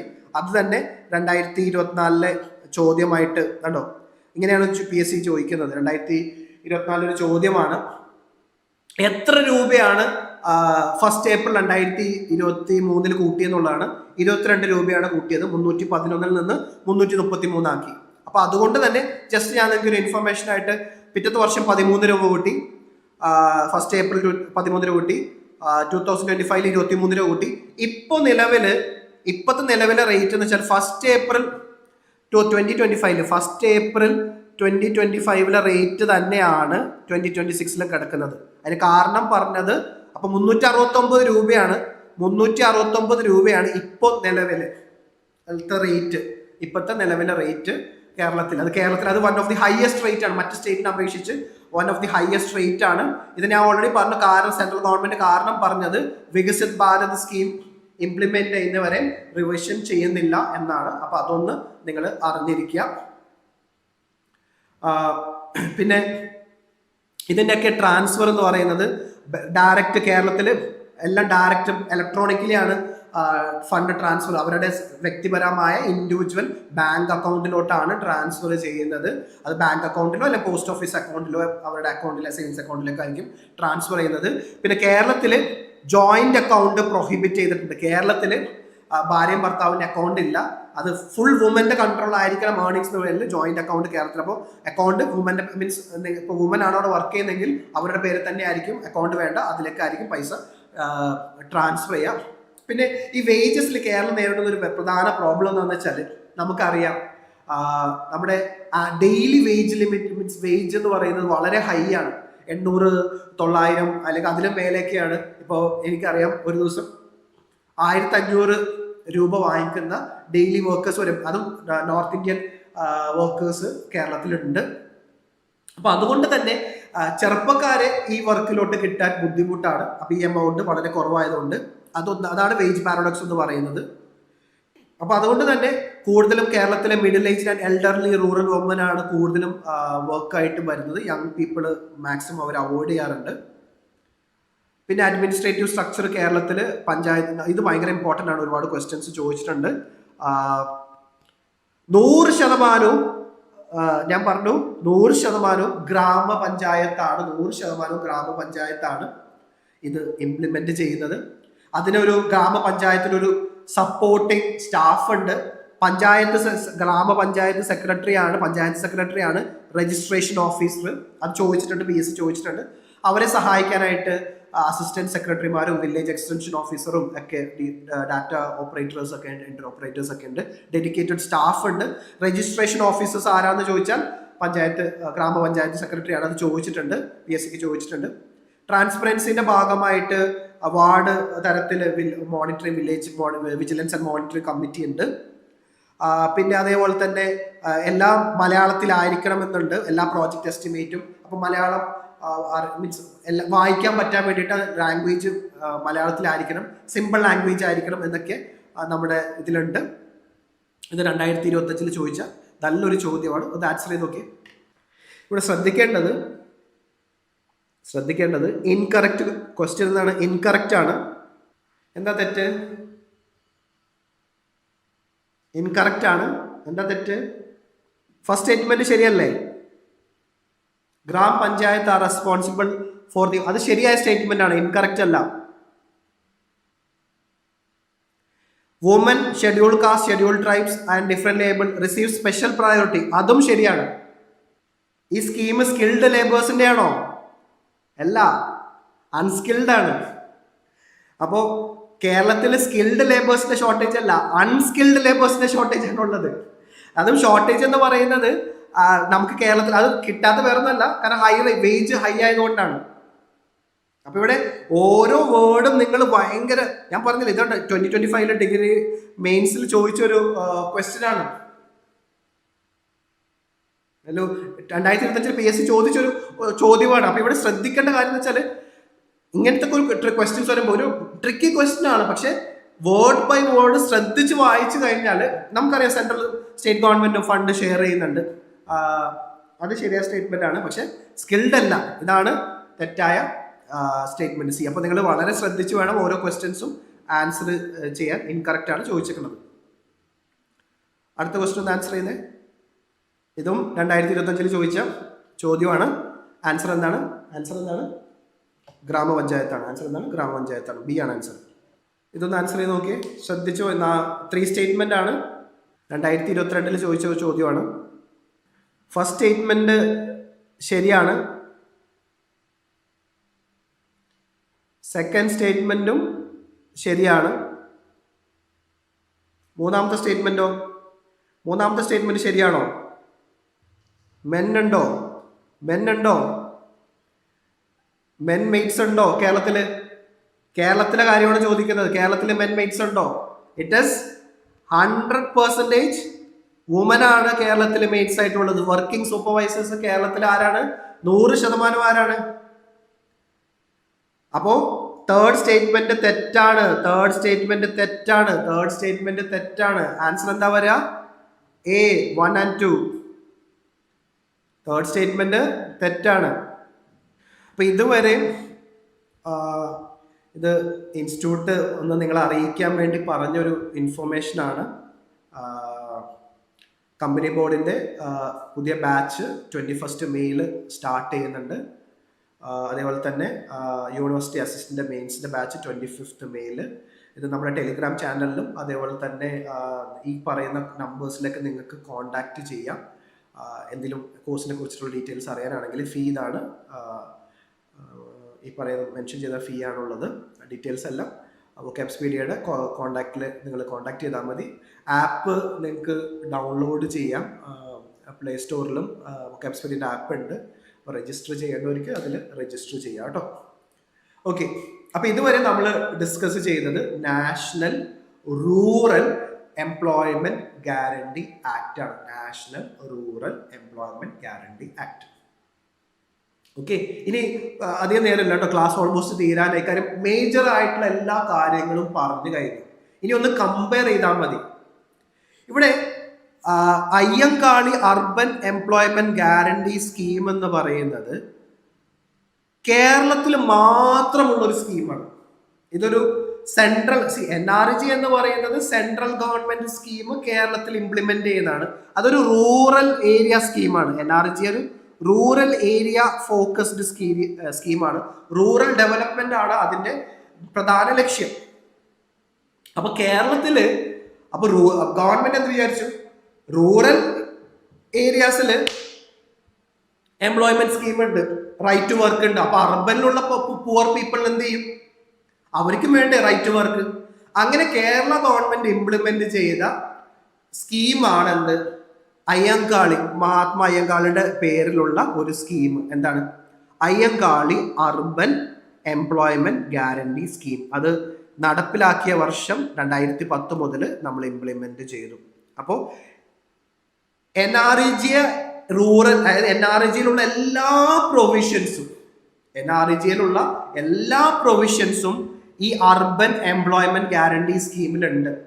അറിഞ്ഞിരിക്കേണ്ട ഏറ്റവും പ്രധാനപ്പെട്ട കാര്യം എന്ന് വെച്ചാൽ ഇത് സ്റ്റേറ്റ് കേരള ഗവൺമെന്റിന്റെ സ്കീമാണ്. ഇത് തമിഴ്നാട്ടിലില്ല, ഈ അർബൻ സ്കീമില്ല, മറ്റു സ്റ്റേറ്റിനില്ല. ഇത് കേരളത്തിന്റെ മാത്രം സ്കീമാണ്. ഇത് വളരെ ഇമ്പോർട്ടന്റ് ആണ്. 4 ചോദ്യം ഈ സ്കീമിൽ നിന്ന് 4 ചോദ്യം PSC ചോദിച്ചിട്ടുണ്ട്. ഓക്കെ, അപ്പോൾ സുഖമാണ്, അർബൻ റിലേറ്റഡ് ആയിട്ടുള്ള ഒരു റൈറ്റ് ടു വർക്ക് സ്കീം.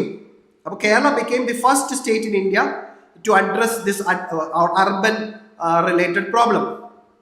അപ്പൊ എന്താ ഇതിന്റെ പ്രൈമറി ഒബ്ജക്റ്റീവ് എന്ന് പറയുന്നത് സെയിം ആണ്, 100 ദിവസത്തെ വേജ് എംപ്ലോയ്മെന്റ് എല്ലാ അർബൻ ഹൗസ് ഹോൾഡിനും, അഡൽട്ട് മെമ്പേഴ്സിന്, അൺസ്കിൽഡ് മാനുവൽ വർക്കേഴ്സ്.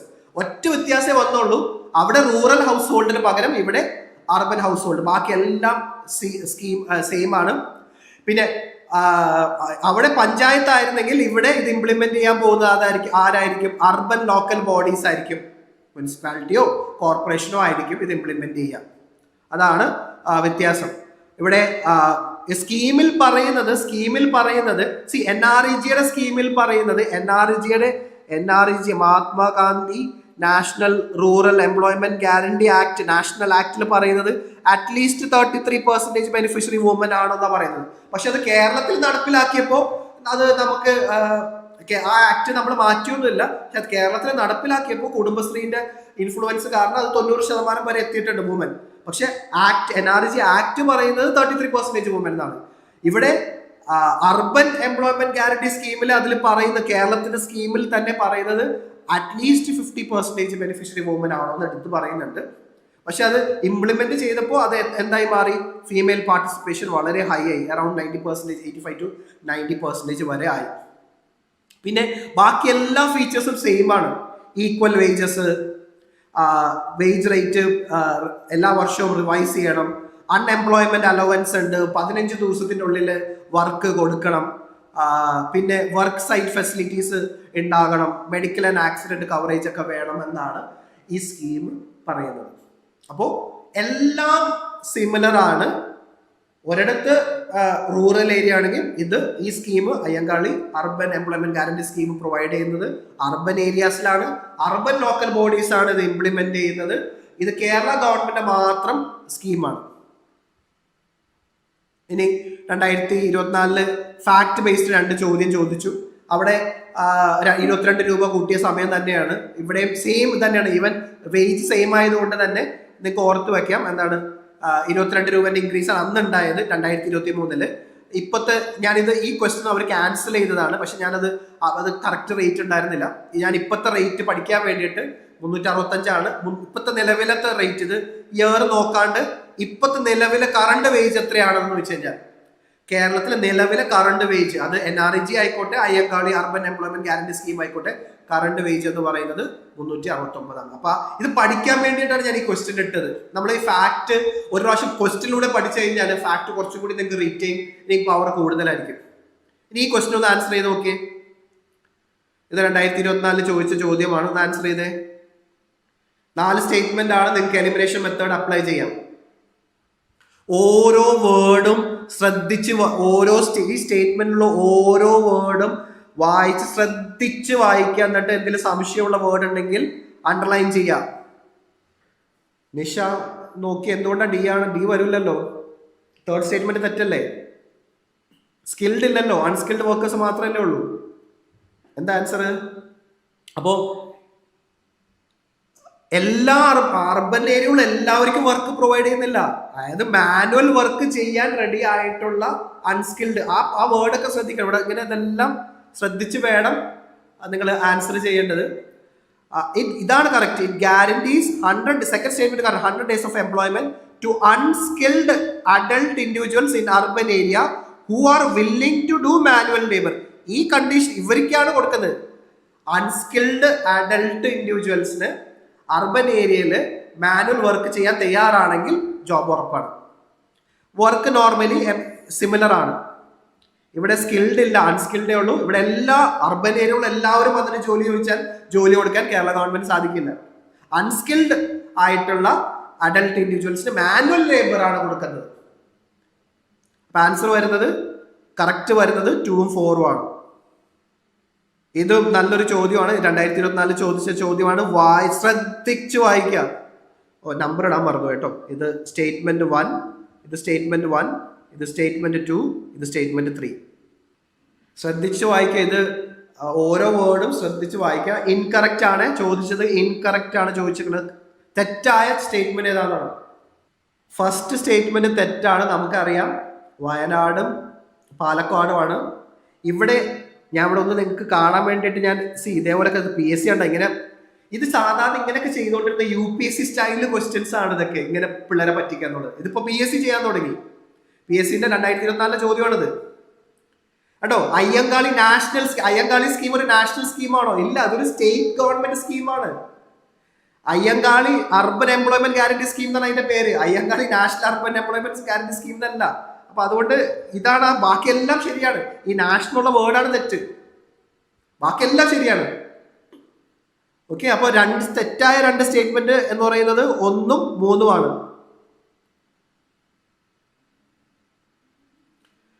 അപ്പൊ നോക്കിയേ, NREG പഠിച്ചതുകൊണ്ട് Ayyankali urban employment guarantee scheme വളരെ എളുപ്പമായി. ഇനി ഇത് വികസിത് ഭാരത് ഇനിയും എളുപ്പവും. കാര്യം എന്ന് വെച്ചാൽ ഇനി കമ്പയർ ചെയ്താൽ മാത്രം മതി. ഓൾമോസ്റ്റ് എല്ലാ കാര്യങ്ങളും ഞാൻ ഓൾറെഡി പറഞ്ഞതാണ്.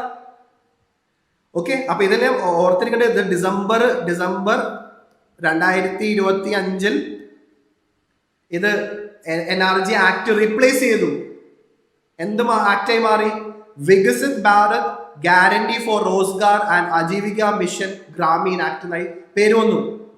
ഇങ്ങനെ ചോദിച്ചിട്ടുണ്ട്. ഇത് ഇങ്ങനെ അവര് തന്നിട്ടേ ഇത് എക്സ്പാൻഡ് ചെയ്യാൻ പറയും കേട്ടോ. മഹാത്മാ ഒരു പക്ഷെ അത് സിമ്പിൾ ആയതുകൊണ്ട് ഞാനത് ഇട്ടില്ല, ചോദിച്ചിട്ടില്ല.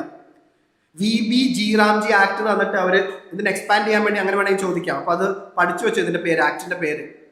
പിന്നെ ഇത് പ്രസിഡൻഷ്യൽ അസറ്റ് ഒക്കെ കിട്ടിയ ആക്ട് ആയെങ്കിലും ഇത് നടപ്പിലാക്കിയിട്ടില്ല. സ്റ്റേറ്റിന്റെ പലരുടെയും ഇത് എതിർപ്പ് കാരണം. അതെന്തുകൊണ്ടാണ് നടപ്പിലാക്കാത്തതെന്ന് നമുക്ക് നോക്കാം. അപ്പൊ ഇത് ഡിസംബറിലാണ് ഇത് പാസ്സായത്. ഓക്കെ, അത് നമുക്കറിയാം. ഇത് ഒഫീഷ്യലി മഹാത്മാഗാന്ധി ആക്ടിനെ റിപ്പീലും ചെയ്തു, റീപ്ലേസും ചെയ്തു. ഞാൻ ഡിസ്കസ് ചെയ്താണ്. ഈ സെൻട്രൽ ഗവൺമെന്റ് ഒരു പ്ലാൻ ഉണ്ട്, വികസിത് ഭാരത്. 2047 ആകുമ്പോഴത്തേക്കും ഇന്ത്യയെ ഒരു ഡെവലപ്ഡ് കൺട്രി ആക്കി മാറ്റുക. അതിന്റെ ഭാഗമായിട്ട് അവർ പല സ്കീമിലും മാറ്റങ്ങൾ വരുത്തുന്നുണ്ട്. ആ മാറ്റത്തിന്റെ ഭാഗമാണ് ഈ മാറ്റം എന്നാണ് സെൻട്രൽ ഗവൺമെന്റ് പറയുന്നത്. പക്ഷെ സ്റ്റേറ്റ് ഗവൺമെന്റ് പറയുന്നത് അതിൽ അവർക്ക് ഇത് ഇംപ്ലിമെന്റ് ചെയ്യാൻ പല ബുദ്ധിമുട്ടുകളും ഉണ്ട് എന്നാണ്.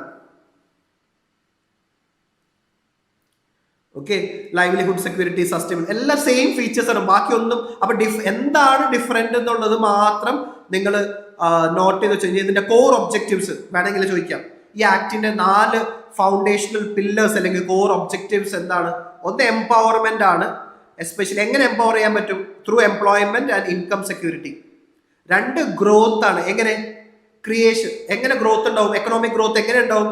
ക്രിയേഷൻ ഓഫ് ഡ്യൂറബിൾ ആയിട്ട് അധിക കാലം നീണ്ടു നിൽക്കുന്ന പ്രൊഡക്റ്റീവ് ആയിട്ടുള്ള ഇത് ഇമ്പോർട്ടൻ്റ് ആട്ടോ. ഈ വേർഡ് ക്ലൈമറ്റ് റിസിലിയന്റ് എന്നുള്ള വേർഡൊക്കെ ആ വേർഡ് NREGയിൽ ഇല്ല. ഡ്യൂറബിൾ പ്രൊഡക്റ്റീവ് അസറ്റ് എന്നുണ്ട്. ക്ലൈമറ്റ് ഇത് ഇമ്പോർട്ടൻ്റ് ആണ്. ക്ലൈമറ്റ് റിസിലിയന്റ് റൂറൽ അസറ്റ് എന്നുള്ള വേർഡ് ഇതിൽ കൊണ്ടുവന്നിട്ടുണ്ട്. പിന്നെ എല്ലാ ഗവൺമെന്റ് സ്കീമിനെയും തമ്മിൽ കൺവേർജൻസ്. അപ്പൊ എംപവർമെന്റ്, ഗ്രോത്ത്, കൺവേർജ് ചെയ്തിട്ടുണ്ട്. പല റൂറൽ ഡെവലപ്മെന്റ് ഇനീഷ്യേറ്റീവ്സിനെയും ഈ സ്കീമുമായിട്ട്, വികസിത് ഭാരത് സ്കീമുമായിട്ട് ലിങ്ക് ചെയ്തിട്ടുണ്ട്. പിന്നെ എല്ലാ മാക്സിമം എലിജിബിൾ ആയിട്ടുള്ള എല്ലാ ഹൗസ് ഹോൾഡ്സിലേക്കും ഇതിനെ കവർ ചെയ്യാൻ, ഈ സ്കീമിനെ കവർ ചെയ്യാൻ വേണ്ടിയിട്ട് സെൻട്രൽ ഗവൺമെന്റ് ഇനീഷ്യേറ്റീവ് എടുത്തിട്ടുണ്ട്. ആൻഡ് ഓൾസോ ഫുൾഫില്ലിംഗ് ക്രിട്ടിക്കൽ ആയിട്ടുള്ള ഇൻഫ്രാസ്ട്രക്ചർ എന്ന് പറയുന്നത് ഹെൽത്ത് ഇൻഫ്രാസ്ട്രക്ചർ അല്ലെങ്കിൽ എഡ്യൂക്കേഷൻ, അങ്ങനെ എന്തൊക്കെ ചെയ്യാൻ പറ്റും, അല്ലെങ്കിൽ റോഡ്, ഒരു എന്തൊക്കെ വേണോ ക്രിട്ടിക്കലായിട്ട് ഒരു പർട്ടിക്കുലർ വില്ലേജിന് വേണ്ട എല്ലാ ക്രിട്ടിക്കൽ ഇൻഫ്രാസ്ട്രക്ചറും പ്രൊവൈഡ് ചെയ്യാൻ ഇതിൽ കൊണ്ടിട്ട് വികസിത് ഭാരത് സ്കീം കൊണ്ടിട്ട് ഉദ്ദേശിക്കുന്നുണ്ട്. ഇത് ഓൾറെഡി നമ്മൾ പറഞ്ഞതാണ്. 100 ദിവസമായിരുന്നു NRG എങ്കിൽ ഇവിടെ എന്തായി മാറിയത് 125 days ആയി, 125 ദിവസമായി മാറി. ബാക്കിയെല്ലാം സെയിം ആണ്. Adult member, volunteer to do unskilled manual work, ബാക്കി എല്ലാ ഫീച്ചേഴ്സും സെയിം ആണ്. 100 എന്നുള്ളത് 125 ആയി. അൺഎംപ്ലോയ്മെന്റ് അലവൻസ് ഫീച്ചേഴ്സും സെയിം ആണ്. അൺഎംപ്ലോയ്മെന്റ് അലവൻസ് ഫീച്ചേഴ്സ് എന്ന് പറയുന്നത് സെയിം ആണ്. അൺഎംപ്ലോയ്മെന്റ് അലവൻസ് കൊടുക്കേണ്ടത് ആരാണ്? സ്റ്റേറ്റ് ഗവൺമെന്റ് ആണ്. ഇതൊരു പുതിയൊരു ഫീച്ചറാണ്, ഇമ്പോർട്ടൻ്റ് ആണ്. അഗ്രികൾച്ചറൽ പോസ്റ്റ് പീരീഡ് എന്ന് പറഞ്ഞിട്ട്, അതായത് നോർത്ത് ഇന്ത്യയിൽ കേരളത്തിൽ NRG ഇംപ്ലിമെന്റ് ചെയ്തപ്പോൾ ഈ ഒരു പ്രോബ്ലം ഉണ്ടായില്ല. നമുക്കറിയാം കേരളത്തിലെ വേജസ്, ഡൊമസ്റ്റിക് ഡെയിലി വേജസ് എന്ന് പറഞ്ഞാൽ വളരെ ഹൈ ആണ്. അപ്പൊ അതുകൊണ്ട് തന്നെ നമ്മുടെ കേരളത്തിലെ പലരും അഗ്രികൾച്ചറൽ ഡിപ്പെൻഡന്റ് ആയിട്ടുള്ള ഒരു എക്കണോമി അല്ല കേരളത്തിലെ വർക്കേഴ്സിന്റെ ഒരു എന്താ പറയുക, നമ്മൾ ഒരു സർവീസ് എക്കണോമിയാണ്. മറിച്ച് അത് നോർത്തിലോട്ട് പോയാൽ, പ്രത്യേകിച്ച് പഞ്ചാബ്, ഹരിയാന, വെസ്റ്റേൺ UP പോലുള്ള സ്ഥലങ്ങളിലോട്ടൊക്കെ പോയി കഴിഞ്ഞാൽ അവര് NRG കൊണ്ട് അവിടുത്തെ സ്റ്റേറ്റ് കംപ്ലൈന്റ് ചെയ്യുന്ന ഒരു കാര്യം എന്താന്ന് വെച്ചാൽ, അവിടുത്തെ ഫാമേഴ്സ് പറയുന്ന ഒരു കംപ്ലൈന്റ് എന്താന്ന് വെച്ചാൽ, ഈ അഗ്രികൾച്ചറൽ പ്രൈം സീസണിൽ, പീക്ക് സീസണിൽ അവർക്ക് വർക്കേഴ്സിനെ കിട്ടുന്നില്ല എന്നുള്ളതാണ്. അഗ്രികൾച്ചർ ലേബേഴ്സിനെ കിട്ടുന്നില്ല. അവര് വേറെ ഈ പറയുന്ന NRG വർക്കിന് പോകുന്നുണ്ട്, അവര് ഈ വർക്കിലോട്ട് വരുന്നില്ല. കാരണം അവിടുത്തെ അവർ കൊടുക്കുന്ന സാലറി എന്ന് പറയുന്നത് NRG വർക്കിന് ഏകദേശം സിമിലർ സാലറിയാണ്. അപ്പൊ അവിടെ അഗ്രികൾച്ചർ ലേബേഴ്സിന് കൊടുക്കുന്ന വേജ് റേറ്റ് കുറവായതുകൊണ്ട് അതുകൊണ്ടാണ് അവർ പോകാത്തത്. അവിടെ വേജ് റേറ്റ് കൂടുതൽ കൊടുത്താൽ മതി, അപ്പൊ അവര് വരും. അപ്പൊ അത് പക്ഷേ നമ്മളോട് ഇവിടെ അപ്പൊ അവര് പറയുന്നത് വെച്ചാൽ ഇതൊരു ക്രിറ്റിസിസം കൂടിയാണ്. ശരിക്കും പറഞ്ഞു കഴിഞ്ഞാല് ഫാം ആൻഡ് പബ്ലിക് ലേബറിനെ ബാലൻസ് ചെയ്യാൻ വേണ്ടിയിട്ട്, അഗ്രികൾച്ചർ ലേബർ ഷോർട്ടേജ് അഡ്രസ് ചെയ്യാൻ വേണ്ടിയിട്ട് ഡ്യൂറിങ് പീക്ക് അഗ്രികൾച്ചർ സീസണിൽ എന്ത് ചെയ്തു, ഒരു പോസ്റ്റ് പീരീഡ് 60 ദിവസത്തേക്ക് ഈ ആക്ട് നടപ്പിലാക്കില്ല. ഈ വികസിത് ഭാരത് ജി ആക്ട് എന്ന് പറയുന്ന ആക്ട് 60 ദിവസത്തേക്ക് പോസ് ചെയ്ത് വെക്കും. അപ്പൊ ശരിക്കും പറഞ്ഞാൽ 305 ദിവസമേ ഇത് ഫങ്ഷനിങ് ഉള്ളൂ. ഈ 305 ദിവസത്തിൽ നിന്നാണ് 125 ദിവസം റൈറ്റ് ടു വർക്ക് ആയിട്ട് കൊടുക്കുന്നത്. അപ്പൊ 60 ദിവസം നിങ്ങൾ നിർബന്ധമായിട്ടും അഗ്രികൾച്ചറൽ വർക്ക് ചെയ്യണമെന്നാണ് ആര് പറയുന്നത്? സെൻട്രൽ ഗവൺമെന്റ് പറയുന്നത്. അതാണ് ഈ പോസ്റ്റ് പീരീഡ് നിങ്ങൾ അറിഞ്ഞിരിക്കുക, ഇമ്പോർട്ടന്റ് ആണ്. പിന്നെ അടുത്ത ഇമ്പോർട്ടന്റ് ആയ കാര്യം, ഫിനാൻഷ്യൽ ആൻഡ് അഡ്മിനിസ്ട്രേറ്റീവ് റീസ്ട്രക്ചറിങ് നടന്നിട്ടുണ്ട്. പ്രത്യേകിച്ച് ഫിനാൻഷ്യൽ റീസ്ട്രക്ചറിങ് ആണ് നടന്നത്. ഓൾറെഡി നമ്മൾ ഡിസ്കസ് ചെയ്താണ്. നമ്മുടെ NRG സ്കീം എന്ന് പറയുന്നത് പ്യൂർലി ഡിമാൻഡ് ഡ്രിവൻ ആയിരുന്നു. ഡിമാൻഡിനനുസരിച്ച് നമ്മൾ അത് ആർക്ക് വേണമെങ്കിലും മീൻസ് ജോലിക്ക് വന്നാൽ ജോലി പ്രൊവൈഡ് ചെയ്യണമായിരുന്നു. ഇപ്പൊ അത് മാറിയിട്ട് സെൻട്രൽ ഗവൺമെന്റ് പറയാണ്, ഇനി ഡിമാൻഡ് ഡ്രിവൻ അല്ല, ഞാനൊരു നോം സെറ്റ് ചെയ്യാണ്, ഞാനൊരു തുക അങ്ങോട്ട് തരും ഒരു വർഷത്തേക്ക്, അതിൽ നിന്ന് നിങ്ങൾ അത്രയും ഞാൻ തരുള്ളൂ, അത്രയും പേർക്ക് പണി കൊടുത്താൽ മതി. അപ്പൊ ഒരു സീലിംഗ് വന്നു, സ്പെൻഡിങ് സീലിംഗ് വന്നു. അതാണ് നോർമാറ്റീവ് അലോക്കേഷൻ എന്ന് പറയുന്നത്. നോർമാറ്റീവ് അലോക്കേഷൻ വെച്ചാൽ സെൻട്രൽ ഗവൺമെന്റ് ഒരു നോം, ആസ് പെർ എ നോം, എല്ലാ വർഷവും ഓരോ സ്റ്റേറ്റിനും ഇത്ര ഈ സ്കീം ഇംപ്ലിമെന്റ് ചെയ്യാൻ വേണ്ടി ഇത്ര രൂപ അങ്ങോട്ട് തരും. അത്രയും എന്ത് തരുള്ളൂ. അപ്പൊ അതിന് മേലെ എന്ത് സ്പെൻഡ് ചെയ്താലും, അതിന് മേലെ ഗവൺമെന്റ് സ്പെൻഡ് ചെയ്യുകയാണെങ്കിൽ അത് ആര് വഹിക്കേണ്ടി വരും? സ്റ്റേറ്റ് വഹിക്കേണ്ടി വരും. അപ്പൊ ഇത് തന്നെ ഒരു കോൺട്രവേഴ്സിയാണ്. ഇതുവരെ സെൻട്രൽ ഇങ്ങനെ ഒരു നോം വെച്ചിട്ട് ഒരു സ്പെൻഡിങ് സീലിംഗ് വെച്ചിട്ടുണ്ടായിരുന്നില്ല. അത് ഈ സ്കീമിൽ കൊണ്ടുവന്നു, ഈ പുതിയ സ്കീമിൽ കൊണ്ടുവന്നു. ഇതൊരു കോൺട്രവേഴ്സിയാണ്.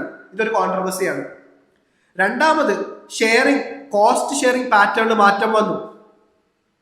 എന്ത് വന്നു? Financial burden. നമുക്കറിയാം മുമ്പ് വേജസ് 100%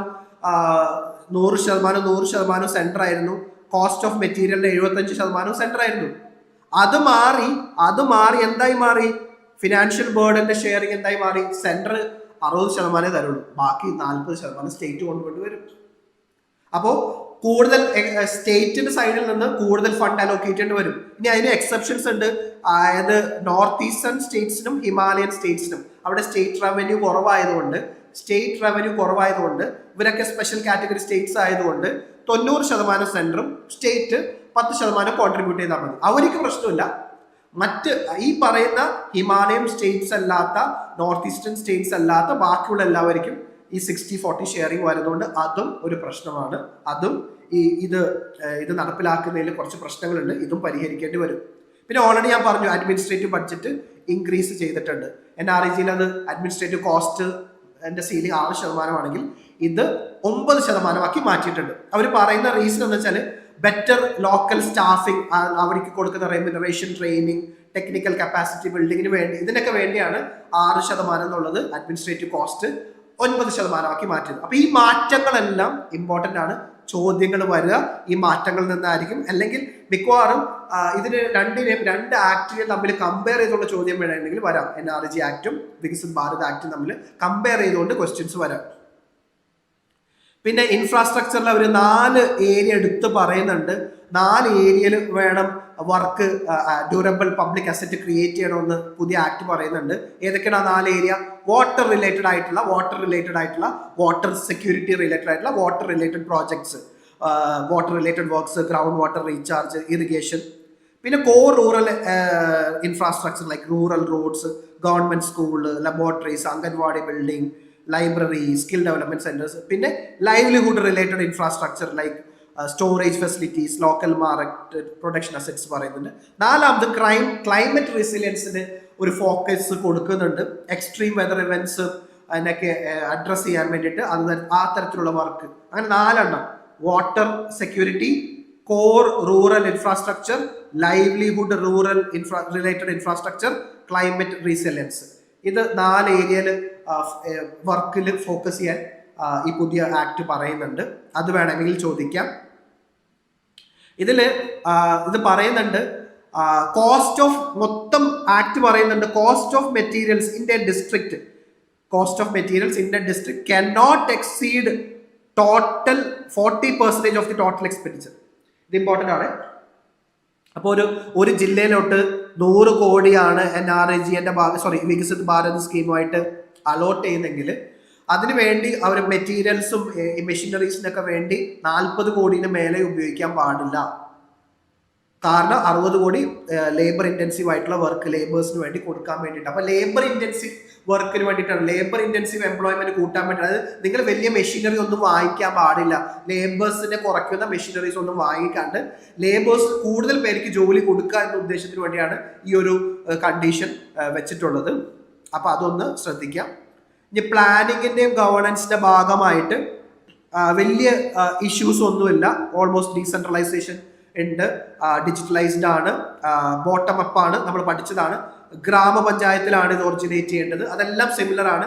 പിന്നെ നേരത്തെ പറഞ്ഞ ഗ്രാമപഞ്ചായത്തിൽ നിന്ന് ബ്ലോക്കിൽ നിന്ന് ഡിസ്ട്രിക്ട്, പിന്നെ സ്റ്റേറ്റ്. അവിടെ നിന്ന് ഫൈനലി ഒരു പുതിയൊരു സെൻട്രലിന്റെ പുതിയൊരു പേര് കൊടുത്തിട്ടുണ്ട്. സെൻട്രൽ ലെവൽ എത്തുമ്പോൾ ഒരു പുതിയൊരു പേര് അവർ പറയുന്നുണ്ട്. Plan Viksit Bharat national rural infrastructure stack എന്നാണ് പറയുന്നത്. ഇങ്ങനെ സ്റ്റേറ്റ് എല്ലാം കൺസോളിഡേറ്റ് ചെയ്ത് അയച്ചു കൊടുക്കുന്ന പ്ലാനിന് അവർ പറയുന്ന പേരാണ് Viksit Bharat national rural infrastructure stack. അതെന്താണെന്ന് വേണമെങ്കിൽ ചോദിക്കാം, അത് ഇമ്പോർട്ടൻ്റ് ആണ്.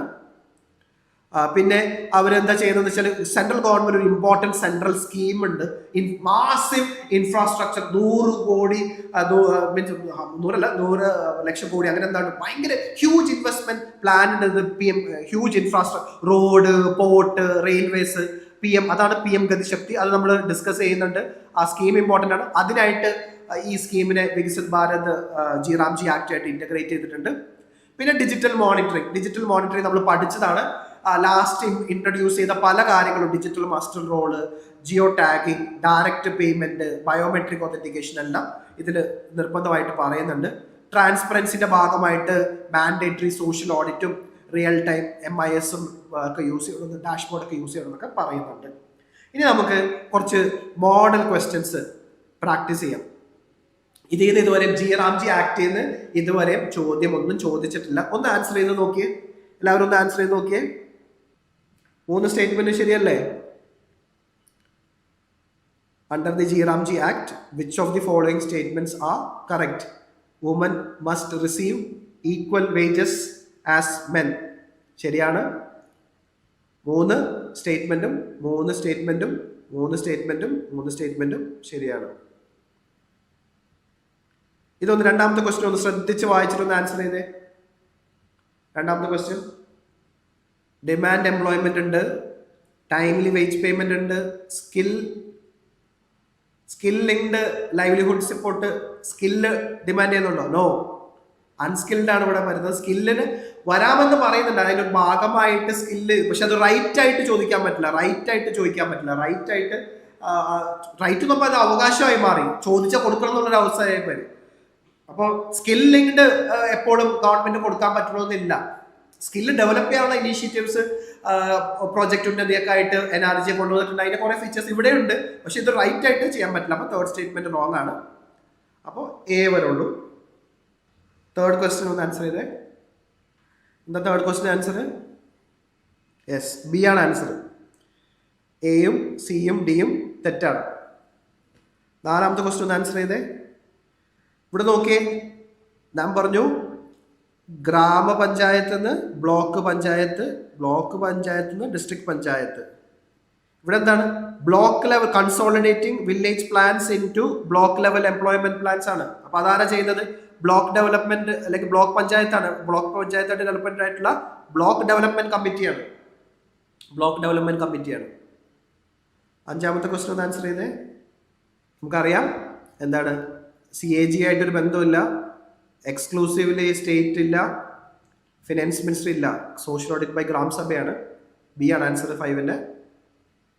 ആറാമത്തതോ 100 അല്ല, ഇത് ഓഫർ ചെയ്യുന്നത് 125 ഓൺലി അർബൻ. തെറ്റാണ്, മീൻസ് അത് ഇറ്റ് ഇസ് റൂറൽ. തെറ്റാണ്. ആൻസർ എന്താണ്? B ആണ് ആൻസർ. ഓക്കെ,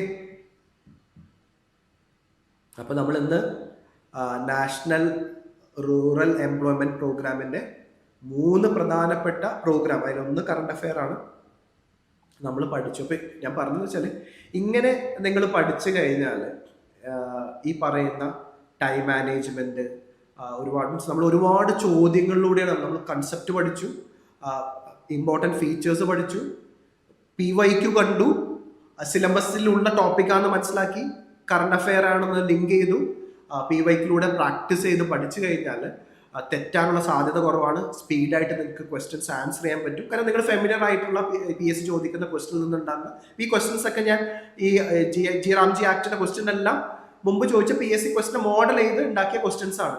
അപ്പം ഇങ്ങനെ നിങ്ങൾ വേണം എന്ത് ചെയ്യേണ്ടത്, നമ്മൾ പഠിക്കേണ്ടത്.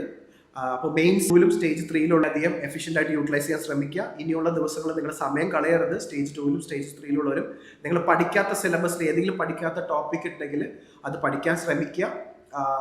PYQs ഉള്ളതൊക്കെ മാക്സിമം സോൾവ് ചെയ്യാൻ ശ്രമിക്കുക. ടെസ്റ്റുകൾ എന്തെങ്കിലും ഉണ്ടെങ്കിൽ അത് ടെസ്റ്റ് ചെയ്താലും നിങ്ങൾ ശ്രമിക്കുക. മാക്സിമം പ്രാക്ടീസ് ടെസ്റ്റ് എക്സാമിന് മുന്നോടിയായിട്ട് ചെയ്ത് നോക്കാം. അപ്പോൾ സമയത്തിൻ്റെ പ്രോബ്ലംസ് ഒക്കെ അഡ്രസ്സ് ചെയ്യാൻ പറ്റും, സില്ലി മിസ്റ്റേക്സ് അഡ്രസ്സ് ചെയ്യാൻ പറ്റും.